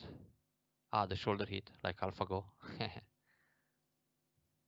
Probably they never considered moves like this 25 years ago. Usually this is actually a basic invasion point. It has to be easy to play it. You're watching too much AlphaGo, Richard. So yeah, L3 is the most common invasion point. Because when you play a move like L3, you think about extending O3 for a base, jumping out if you don't have space for a base, or sliding J2 to expand your base. So what happens next? If black simply plays the cap to try to connect his stones, white will slide and extend. So now in 2 moves, he fixes a base and he has a comfortable position. Yeah, J to slide, it's good to help your base and makes black a little bit over concentrated here. But when you play a move like O3, you don't give yourself too many options to continue.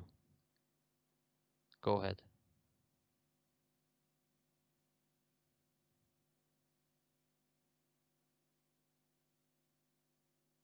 You need to have an escape plan when you invade.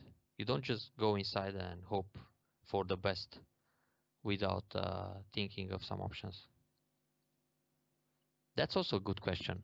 Most of the time, you invade, especially middle game, after all the corners are taken and the extensions are made to the side, and many times you feel behind, so you feel the urge to invade in order to stop your opponent grabbing more territory than you do. In this position, for example, it doesn't feel so urgent to invade because you can still expand here towards the corner, but like this you also give a lot of territory or potential to black on the right. What's going? We're checking some of Lee Chang-ho games from the past when he was winning a lot, and see how he invades, when he invades, and why he invades.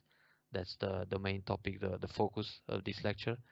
And sometimes you invade just because you don't want your opponent to build too much. So, for example, if you play here and this, and then you extend on the left side, black will add another move, and he encloses a huge moyo, and now it's much tougher to invade the bottom side. So, in order to be able to keep a balanced game, you invade early this kind of moyo, because if you wait too much, then it's going to be very deep and it's hard to get inside. So L3, it's a move you play really early in the game. Because in the top, even if black plays here, you still have space to do something on the right side. You show him the submarine invasion again, and you fix the base in a few moves. And if black plays on the right side, you can still extend in the top. So if something like this happens, you have space to come here. So it's pretty much Miai if you take the top side or the right side. But on the bottom, if black plays another move, maybe he shuts the door and it's impossible to get inside anymore. So playing L3 feels a little bit urgent, and black attack quite severe. This Kosumi, okay, it's normal. And now you gotta go out with Nobi or jump. What would you do?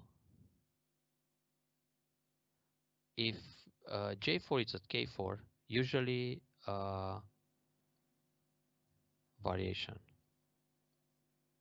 Whoa, yeah, nice one. This can happen.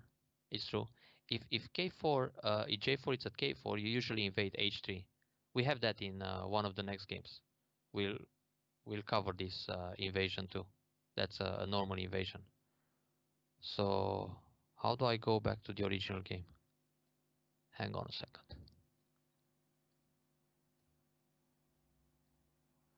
I'm not that fast anymore. Approaching midnight here, so whoa.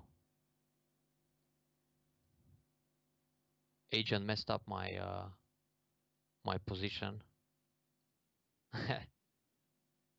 All right. Hang on. Well, I can just undo like this.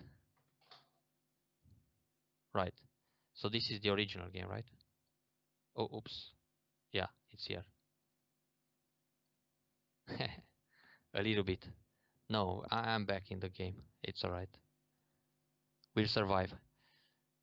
So when this contact happens, this is probably the strongest resistance by black, putting a lot of pressure. So if white simply goes out with no B, it's a bit heavy. Black will attack quite severe with Keima. So white is trying for a flexible and a fast way to escape, and he goes here. And of course, black plays this Keima, and most of the time you just play M7, like in the variation we've seen before, or you play Hane K2 and jump. But this time, white found a better way to fix, so he jumped 05. Because this move is threatening to cut Q6.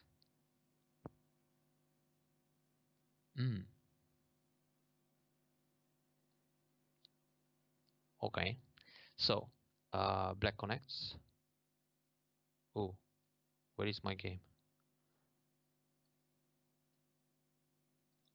Hang on.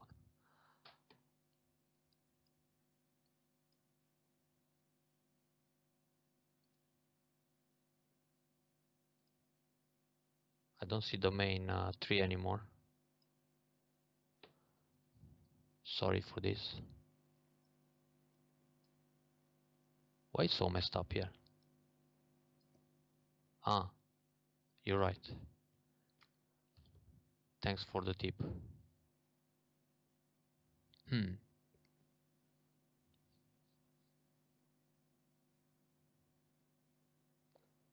Whoa. Everything is extremely slow. Hang on. This is not the game we want to see, right? Just a second. I have to start over this thing.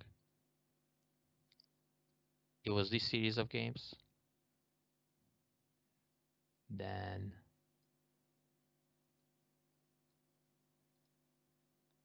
so the invasion, not this one.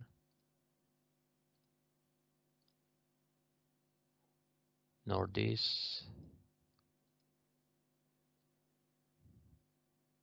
Somehow it's cut. Hang on.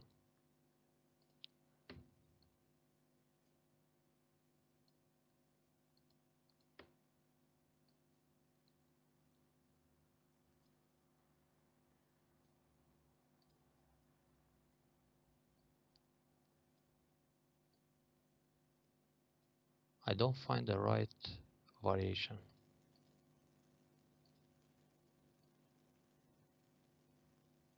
Uh-oh.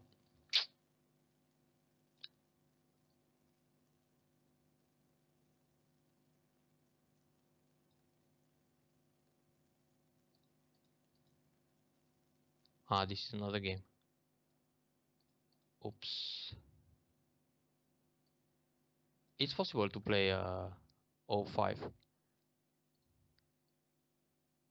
But for some reason, I lost half of the game. I mean, I only see the tree up to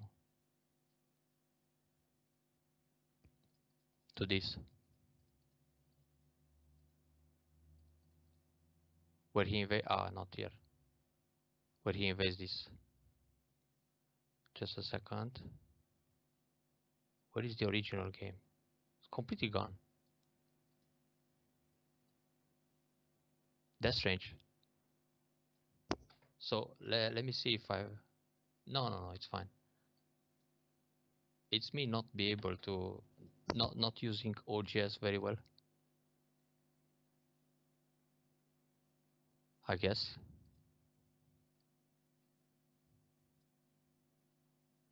Yeah, so I think instead of wasting time here, I can just load the other set, where it's probably the invasion uh, when playing K4. Whoa.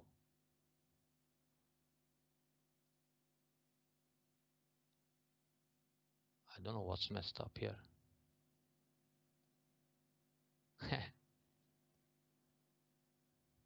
Uh-huh.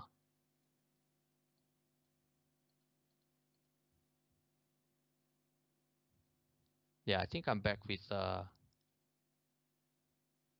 another 5 games of Chang-ho. Maybe we can go over this quick and then call it a night. So this time Black didn't decide to play R8 or R12. Yeah, it's a pity I lost the other file because there was a nice invasion at the top. Maybe I'll find it and we'll post it later. Let me see what kind of invasion happens here. I don't remember all these games by heart. Oh, but this is probably a game where there are 3 surprise moves. Yeah, this is a game played against Seo Bongso. This is one of the great 4 players in modern Go in Korea, along with Cho Hun-yoon and Yo Chang-hyuk, and of course Lee Chang-ho. And Lee is playing white, and next he's trying several interesting moves to invade. Yeah, great player. He's still very active today. He's playing in the senior tournaments a lot. K5, it's actually the kind of move you play when you don't want to get pressed at K4. And Black can also play something like M4 to enclose the bottom.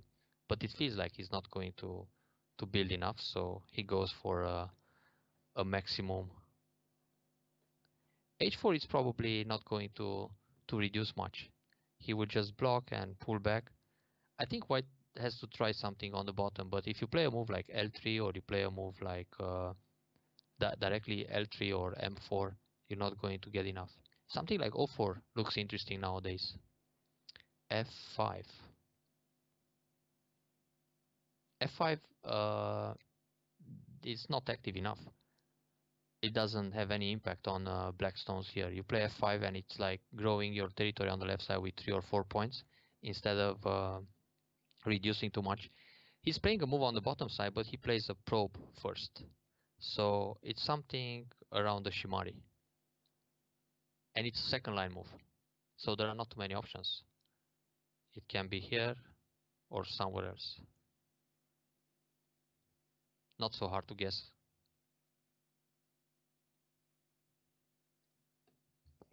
Yeah, this move first. And this is actually like an avalanche of probes because he wants to see if black will pull back.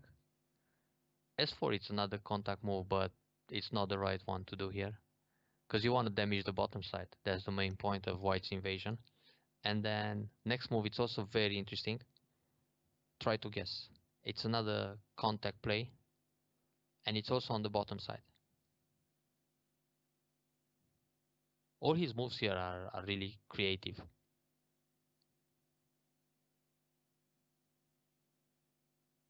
Pretty close. It was K3 because he wants somehow to connect it with P2. And next move, yeah, he can live in the corner if he wants with Q3. Q3, then go down. But right now he's he's trying to see how black reacts. It's not a cut at J4, it's another spectacular contact play. So this is an interesting combination. Play contact here, another contact here, another contact here. I think every player playing against this white invasion would be confused and shocked. Looks like a strange combination. And look how it worked out. He played the cut, then connected, and now Atari. This way, he makes black very small on the bottom side. So instead of playing a move like f5, as Dave was suggesting earlier, he arrived to this place where white got a wall and black still needs to protect. Because if he doesn't, this move, it's a ladder, Atari, and capture the 3 stones. So black needs another move to protect, either this one or take e2. So he reduced everything here, and now he can still use p2 and k3. So what happens in the next few moves? It's black invests another move to get rid of the AGA. If he doesn't play here and he plays, let's say, a big point like this, then after white reduces everything in the lower left, now he can also leave on the bottom. I mean in the corner. Either like this. This is alive, so he actually destroys most of the territory on the bottom. Would be nice for white. You know what happens when white doesn't play r2? I think this is mostly a question for double-digit Q players. Let's say white plays Tenuki, and it's black's turn to kill this corner. How would you proceed? Tsume go time.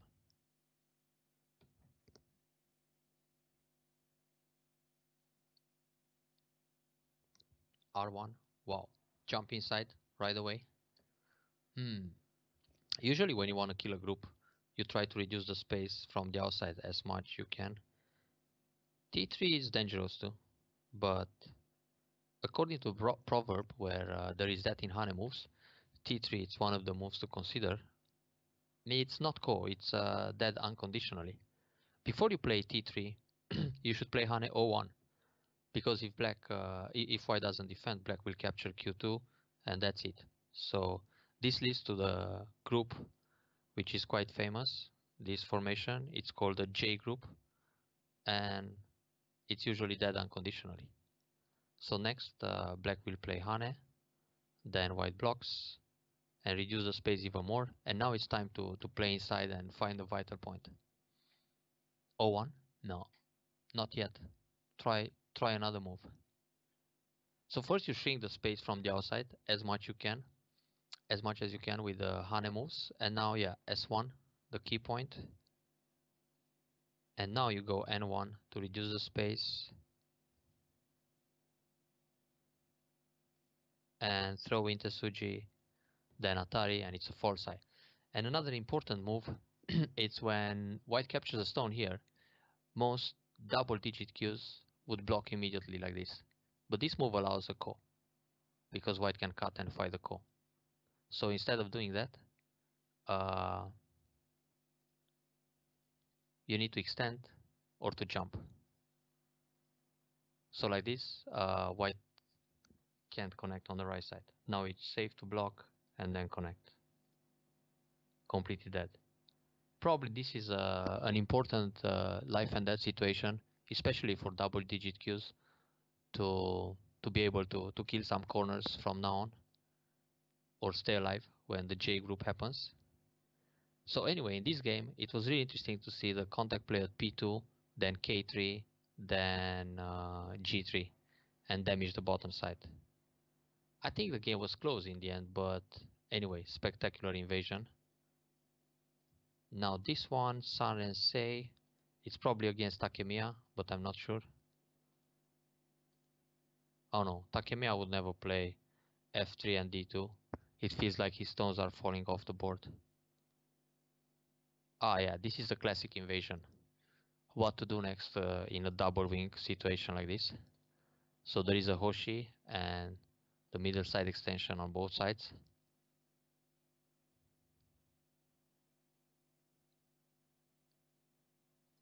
Easy, no?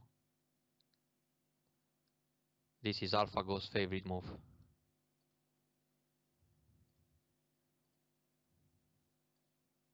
Yeah. And actually, this Joseki happens exactly like in most of AlphaGo against AlphaGo, where black Nobi again at p4, white played the Hane under o2, and now black simply Tenuki. And a few moves later, white will come and fix the shape in the corner. Most of the time you see Joseki like this. Hane in the head of two stones, then Nobi, and Nobi again, simply stay ahead.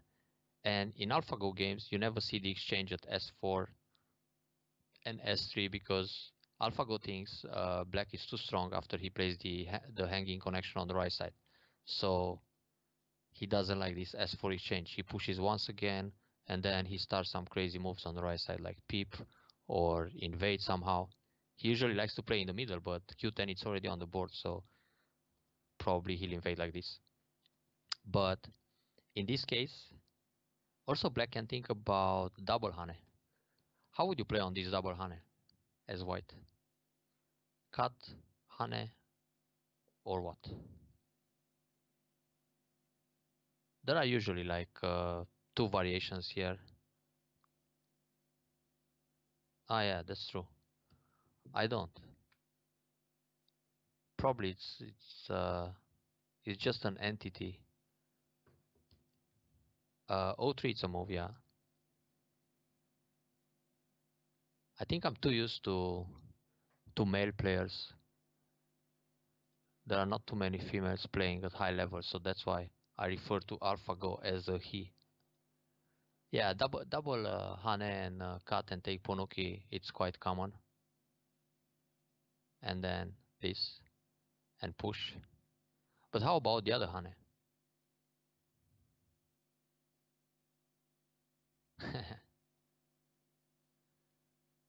Interesting reason.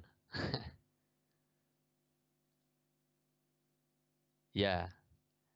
Anyway, let's focus a little bit on this corner instead of philosophical problems like AlphaGo, gender. How to continue here when white cuts. Thank you. Now O3. O3 for who? For black? If black O3, white will just Atari Q5, take a stone, and he's happy. So when this cut happens, white is looking for a double Atari at P4. You don't play O4 because again he will Atari Q5. So you just connect here, and then white takes a stone on the right, and then it's a trade.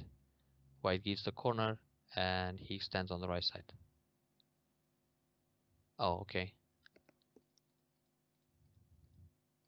So there are lots of Josekis here that start with this move and with this move. And there's also a trick Joseki, probably you've seen sometimes, that instead of playing Nobi, black will just cut. But this move involves ladders too. So this move doesn't work if the ladder is good for white. And in this case it's good, because there is a stone in the top left corner. So what happens in this position, white can either Hane here or extend. Normally, if white just takes the stone, which is like the reflex, you see the cut and you want to swallow the stone immediately, black will Atari, so he gives that Q2 as bait, and then he connects on the outside. So now white's corner is much smaller compared to the Joseki, where he expands 2 times on the bottom and then Hane and connect. Instead of building 10 points, he builds like 4 or 5. So in order to avoid being tricked, you play either Hane like this, and what happens here is Atari, can be Atari again, or cut, then Atari on the outside, and capture the stone. So like this, white is not confined in the corner like before, and he can build again more than 8-10 points on the side. And the other variation, which involves ladders, it's to extend here. This one, it's probably hard to see for low Q players, I guess. And black will be probably eager to capture the stones. And what happens is that white has 2 stones, but he has a very nice combination here to set up a ladder to the top left. And now he kills these 2 stones. So he's out. And black got tricked by his own tricking sequence. Yeah, this is how white escapes. So you need to read out what happens when black plays the Q2 move and don't fall into the trap. So let me see if I can go back to the main branch. I think it was here, here, here. Yeah, this is what they play originally. And very soon in the game, another invasion point, which is played a lot, is this K17, because black can slide to M18 and then extend G17, so it's easy to fix a base. And when he extends M18, he removes the base of those 3 stones, so... And then... what happened in this game is very similar with most of AlphaGo games, and probably people are very up to date with those AlphaGo, but not with Lee Chang-ho's games anymore. So he played Atari and went down. It's very important to play this S3. If white omits S3, let's say he plays something here, black can honey in the corner, and on this honey move, you should protect with a move which is kind of painful. Because if white simply blocks, then a cut happens on this side. And if white takes, oops, misclick. If white captures here, then Atari and take the 3 stones. So that's pretty much a collapse for white. And white has to come back here. Then if the ladder works, black will play this move. If it doesn't, he would no be. And then white has to capture this stone. Yeah, cap M12 is related to going for the moyo in the center. So if you allow this S3, then you gotta play Q2, and then a peep will come here, and then all of a sudden white is on the run. And when he's running like this, he can leave, no problem, but black will enclose a lot on the right side. And now we are in a game like Takemiya Masaki, where he makes a huge center. So that's why it's a rush to play Atari and then go down to S3.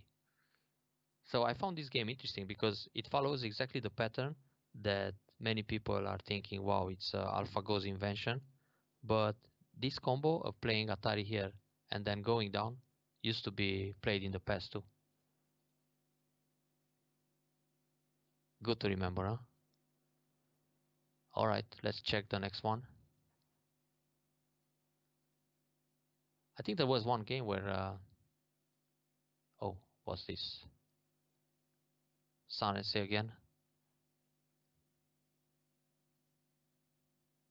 Yeah, and Sun, Sun again. Double wing formation. But I think this time they played differently. Pretty much like in those AlphaGo games. And now black will go for Moyo. Oh, this has to be Takemiya. Yeah, looks like him. With those cosmic style jumps into the center to build a huge territory. Yeah, this is a game against Takemiya. And now it's black's turn to invade the top side. So in general, it's good to remember that when you have a black stone in the Hoshia like Q4 and 2 side extensions, as white you just go into the San San and try to make a life in the corner and then reduce the center. Lee Chang-ho's patient style, it's working fine here. F17. If you go F17 as black, so white played... oops. Oh yeah, it's white's turn. Black will invade the top later. So white jump inside here first to reduce the moyo because he wants to break the connection between these 2 stones and between the one in the middle and the one on the bottom. So this J9 point is somehow at the right on the right line to break black's potential.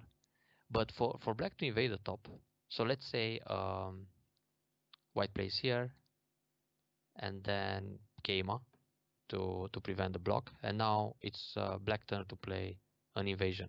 If you choose f17, you're always one step behind, because it's like when you play this move, you want to see white defending at c14, but white already has the stone at c14. So now white will probably pincer, or white will probably kick, and after he kicks like this, you go up and you're heavy, and then he plays the pincer. So you're always hi captain, you're always in a heavy position, and you gotta run when you play f17. In this position, if you want to enter the top, you gotta think of a move like j17 or j16, because again, you have several options. You can slide, you can extend, or you can jump. It's exactly the same like in the other game where he invaded l3. It's not really chess, not even close, because in this game we put the stones on the intersections first of all. So back to the game. Instead of playing f17, you can also think about e18. No, I think you have to Google the game of Go and see what you get. D18, E18, or J17.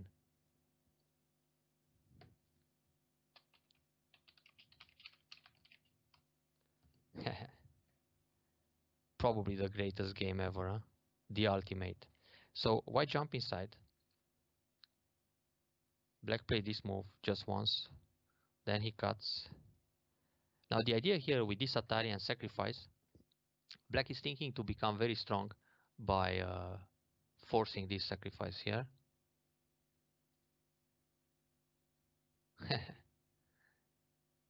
And Atari. And then surround this stone, because now he's strong on the right side, so he can push white towards, force peep, make him heavy, and then push him into the wall. This was black's plan, but it didn't work like that. White simply jump into the center.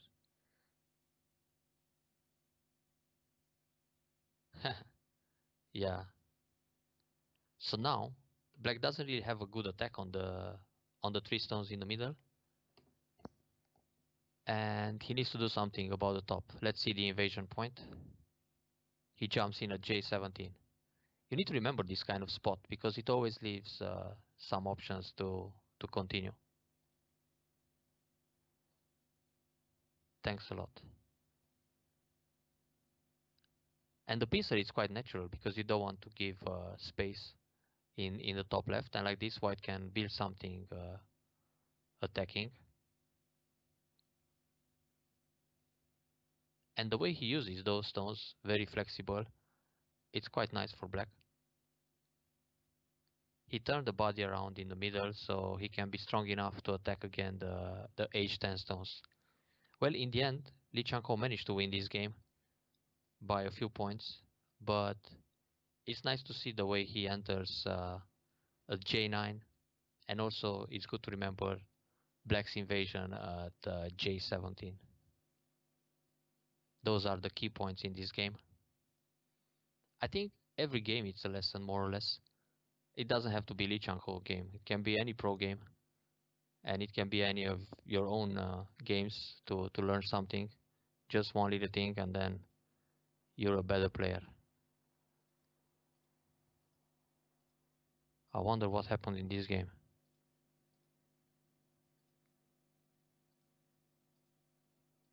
Looks a bit messy, this kind of Fuseki. Oh, I play since 1994, so more than 23 years now. Probably if you Google search my name, you can find a lot of information about. Whoa, 4 years, that's a lot. Nice. That's more than I lived. I still feel like I played for most of my life, more or less. I studied when I was like 14, and I got addicted immediately.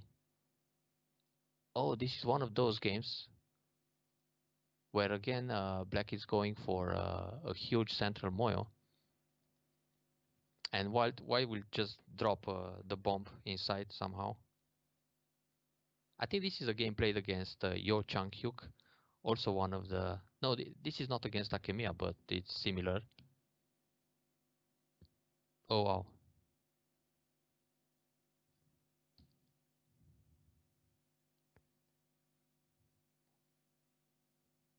So what to do as white?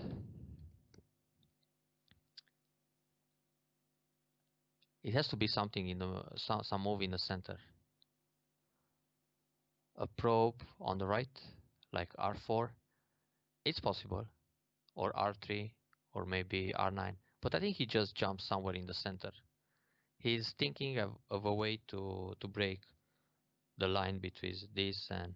It's like an imaginary diagonal, this line of enclosing the moyo. So he plays some spectacular jump again. P7. That's too local oriented. I think if you play a move like P7, black will try to separate indirectly. He's not going to... Well, he can just answer Q6, but he can play something like this. N3, then block on top, then block again. And then when you play here, he just swallows the invasion. Maybe a shoulder hit like this, or he plays Kosumi here. So if he becomes very strong, your P7 doesn't have too much future in that center. L10, it's interesting. L10, it's around here, huh? Yeah, let's go back a little bit. So P7 seems a little bit too close to black's thick area. And even if black just answer normally, it's hard to continue.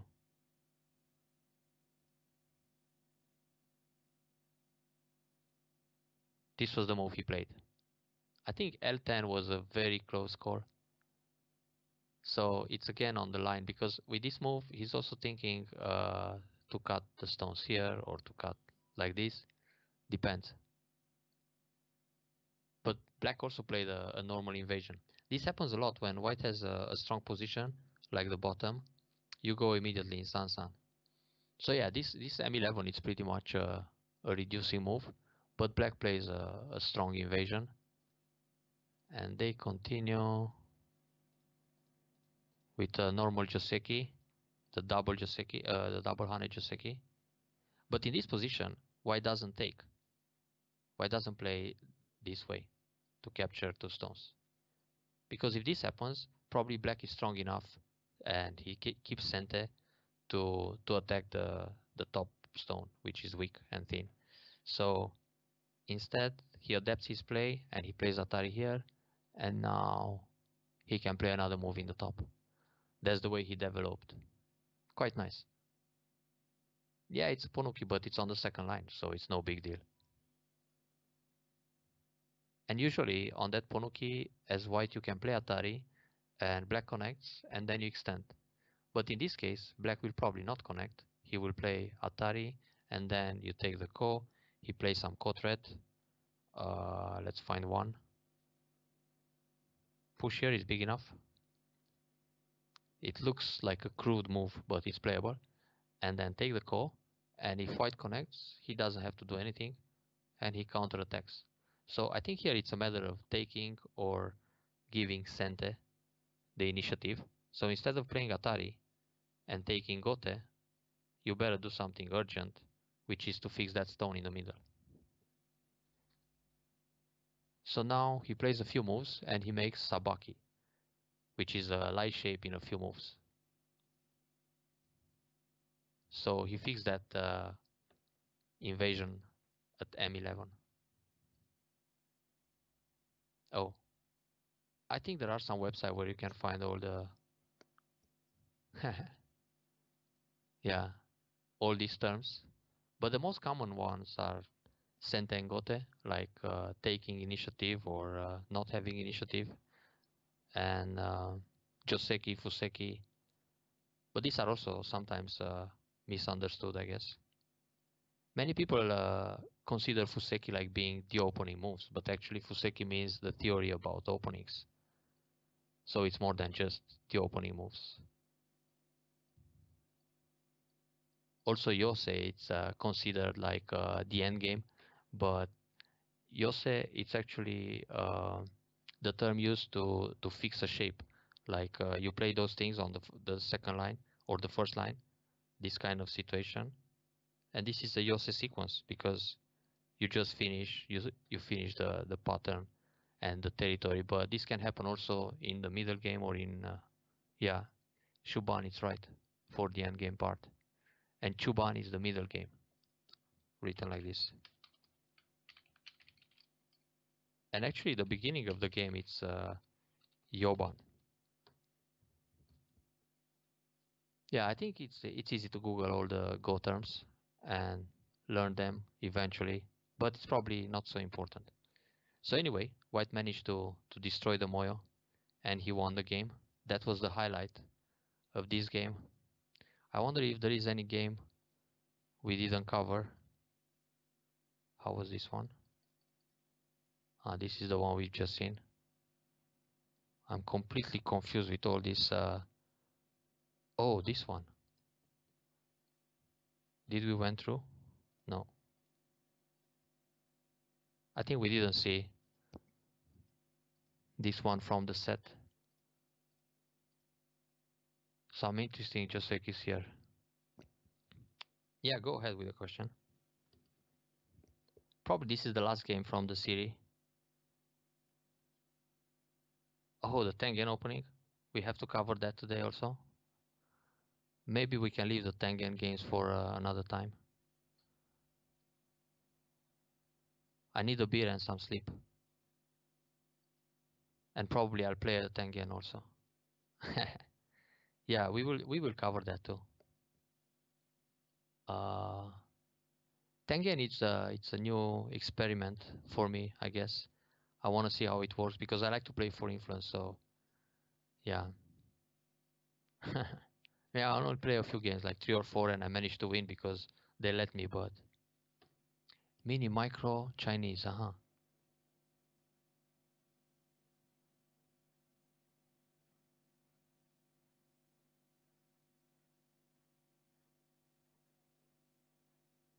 Whoa.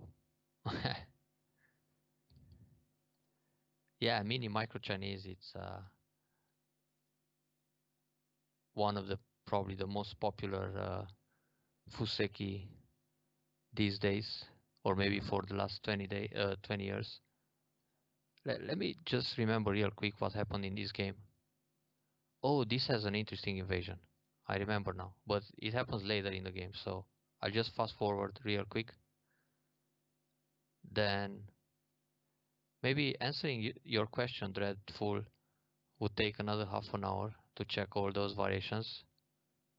Probably it's good to cover that in a different lecture about mini Chinese and micro Chinese, because that's really deep. It's played a lot. There are lots of Josekis and so on. So let's see real quick what happened here when White set up a Moy on the right side. Yeah, I think this is the place. So Black has to find a way to enter the right side. It's probably not so easy to find a move, because it feels that White is so thick on the right side.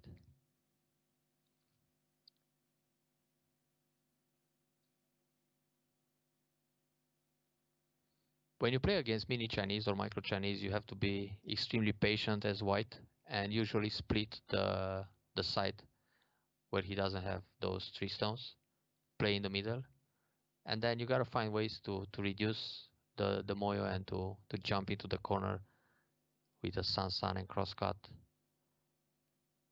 There are many options. So f5. F5 doesn't do much because it's just Atari here. And then you gotta take the stone, and White can make life. So that's like endgame combo. Oops. You were close. R5. Pretty good call. But he tried R6, which feels a bit strange, but if you see the next moves, it makes total sense. I wonder why white didn't block r5. Any clue? What would black do? Next. Well, Atari here he can play anytime, which probably helps his invasion. And the next few moves are interesting for black. q7, it's a nice Hane. Yeah, it's possible. And then black has to go up, because if he plays Atari here, well, we'll just give this r6 as bait. He will Atari this way, and then try to kill those stones in the middle. Maybe here.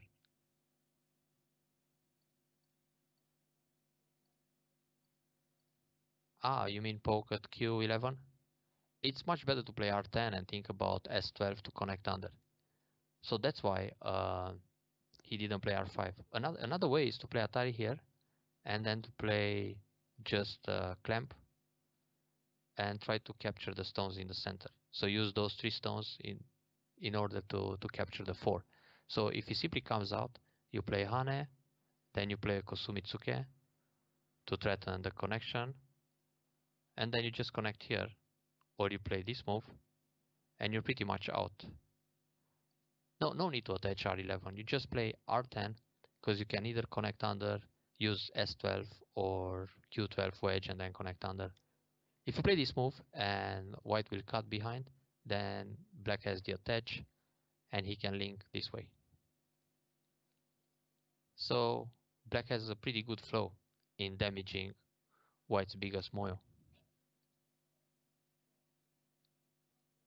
Playing r11, it's a bit too much, because white will play a tiger mount, then you have to pull back, and when white goes down, you don't have the option to connect anymore. So with r11, you just become heavy. If you play r10 directly, and white plays here, you're not going to play r11. r11 is now a neutral point. It's completely meaningless to play here, right? So playing r6, it's an interesting point, but white played Nobi.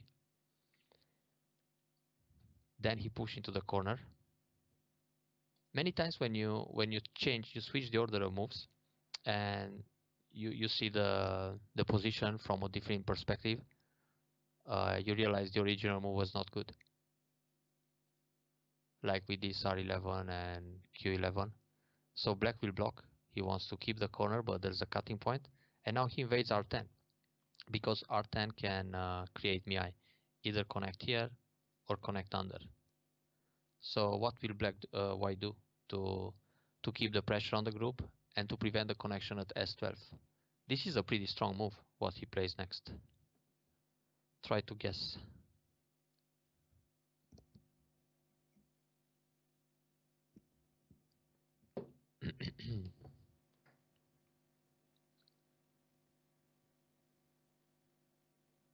S11. Nice. 9 down pro move.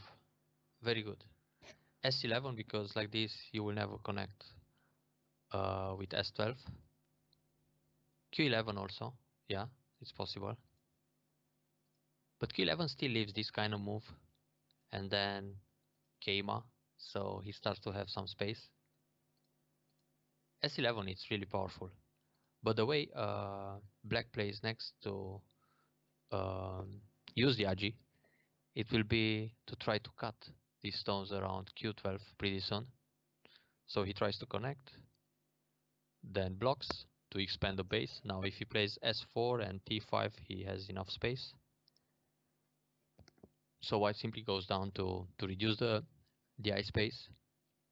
Atari here, which is the center all the time. And now this wedge.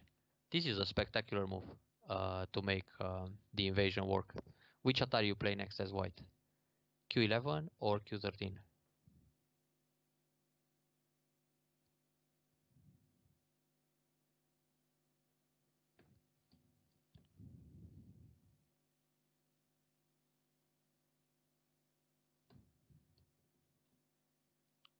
Yeah, needs to be Q13, yeah.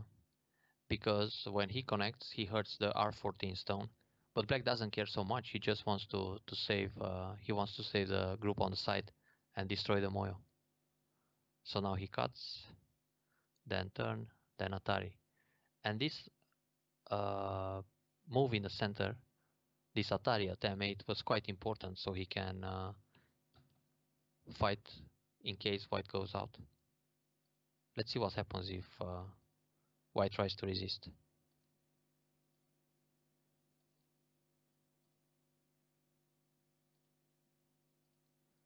This can be an option, and squeeze, then Atari, and now even if black dies on the right side, he can play here and kill the bottom left. And in the middle he is fine because he can capture the 4 stones. For example, he can play this move, which captures the 4 stones in center, and then kill the bottom. So this kind of trade, it's difficult for white to handle. Yeah, complex and long sequence. So white simply Atari from behind, and black just leaves. He cuts here anyway, so he's looking at the AGA.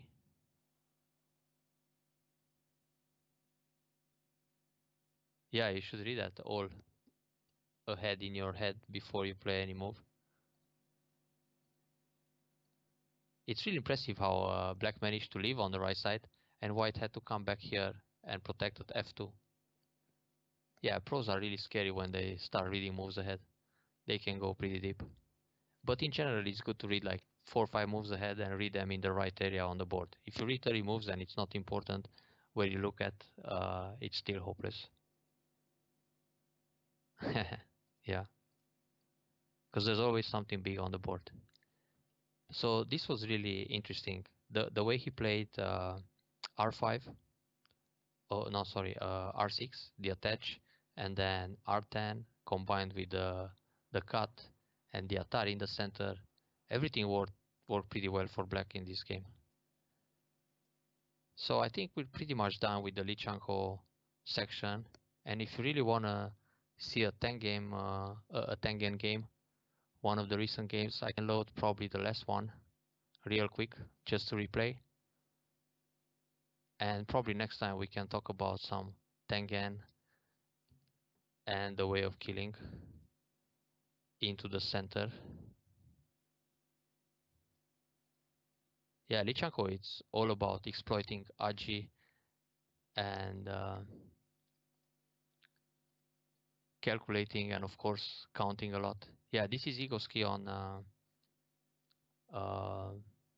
Fox server, where I'm having fun playing this Tengen opening recently. And I usually play with, I start with the 5-5 move.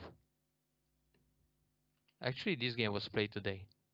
Last night I also played a few, but earlier this morning, when I was pretty fresh.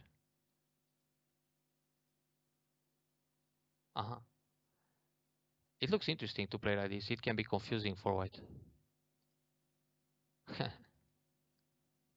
And now this formation feels like a spider. Huh? I remember Fujisawa Shuko saying that one has to flirt with danger to find great Esuji. So you need to try that. Here we played a very basic Joseki. I didn't want to get into complicated fights like cut here, which can lead to a very spectacular variation, or simply push. Oops. Why only play? Scheiße. So this Joseki, it's probably scary.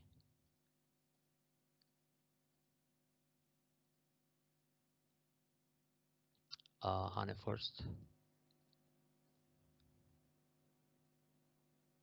But the problem with this Joseki is that I end up very low.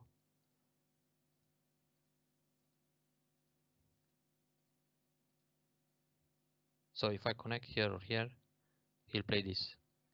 Locally, this is a fine Joseki for both colors, but if you look all over the board, it fits white much better. If you don't know, yeah, you get into troubles. But it's really no need, because with the Tengen, all my stones are facing the center. So, or at least this is the plan. I want to build a lot of influence, and if he comes inside, I want to attack strongly and eventually kill. And that happens quite often. That was a surprising move. Usually they play Hane, then I counter Hane, Atari, counter Atari, take Atari, and then when they fight this Ko, it's very big to connect right away, because white can die next. Center Moyo is the magic, yeah, in this Tengen game style. Maybe R8 looks like an overplay, because I left the cut at E14, but I still managed to fight pretty well here. It feels a little bit dangerous, but white has to take care of his cutting points too. And I think here I got away too easy. He let me cut, then it was a bit difficult to fight for both colors, I guess.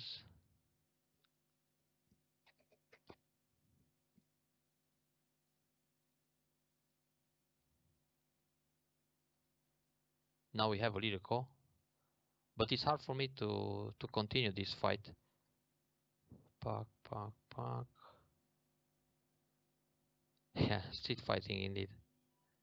So I have to back up a little bit. No Ko threat. Then keep the stone safe here. Capturing this stone, it's important to get some liberties in the middle, so I can fight a capturing race with a group at H12. This is actually the highlight of the game. Well, I could play here and try to break the right side, but with this move, I'm thinking to get rid of the AGA of the cut at H17. So I'm threatening to cut K16. Then if I'm strong enough, I can just start the race in the middle and kill those H12 stones. So this happened. And I just increased the liberties with this group on the right, pushing all the way down. And then it's time to kill some stones. Killing this group, it's enough to win the game. And he tried to escape, but actually there are not enough liberties. In fact, I'm only one liberty ahead in the race. Oh no, 1, 2, 3, 4, 5, 6 against 1, 2, 3, 4. Yeah, only 4. But now with this move he managed to make 5 liberties, but he gave some points. Now I cannot play directly F11, I have to take and then approach, so it's 5 against 6. Now he took, I took, he played here, he's got 1, 2, 3, 4, 1, 2, 3, 4, 5. Oh, he died in Gote. That's good news. Ouch. 7 down die Gote. That happens. And that's the game. I don't know why he played all these moves on the outside, because he could keep them as co-threats. But once black captured the group in the middle, it's pretty much finished. So he tried a few more moves, and then he realized it's game over.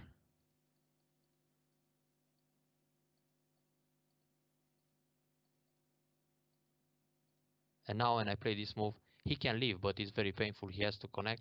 He resigned already, because it's Atari, Atari, and then he has to make twice. And then I'm going to block here. He probably pulls back. I play this move, and he's way behind. Yeah, but there are no lucky Ataris anymore. Black, it's too thick everywhere. Anyway, next time we can probably go over more Tengen games and check the variations in details and all the Josekis and the tactics. Fights are interesting in a Tengen match. So I hope you enjoy uh, the lecture about Chang-ho's invasions and all the other moves. He can find well, I find them quite brilliant most of the times. And we'll probably see you next time with another interesting topic. It can be the Tengen, it can be the micro or mini or micro Chinese. That's also pretty deep. So thanks a lot for watching, and we'll see you next time.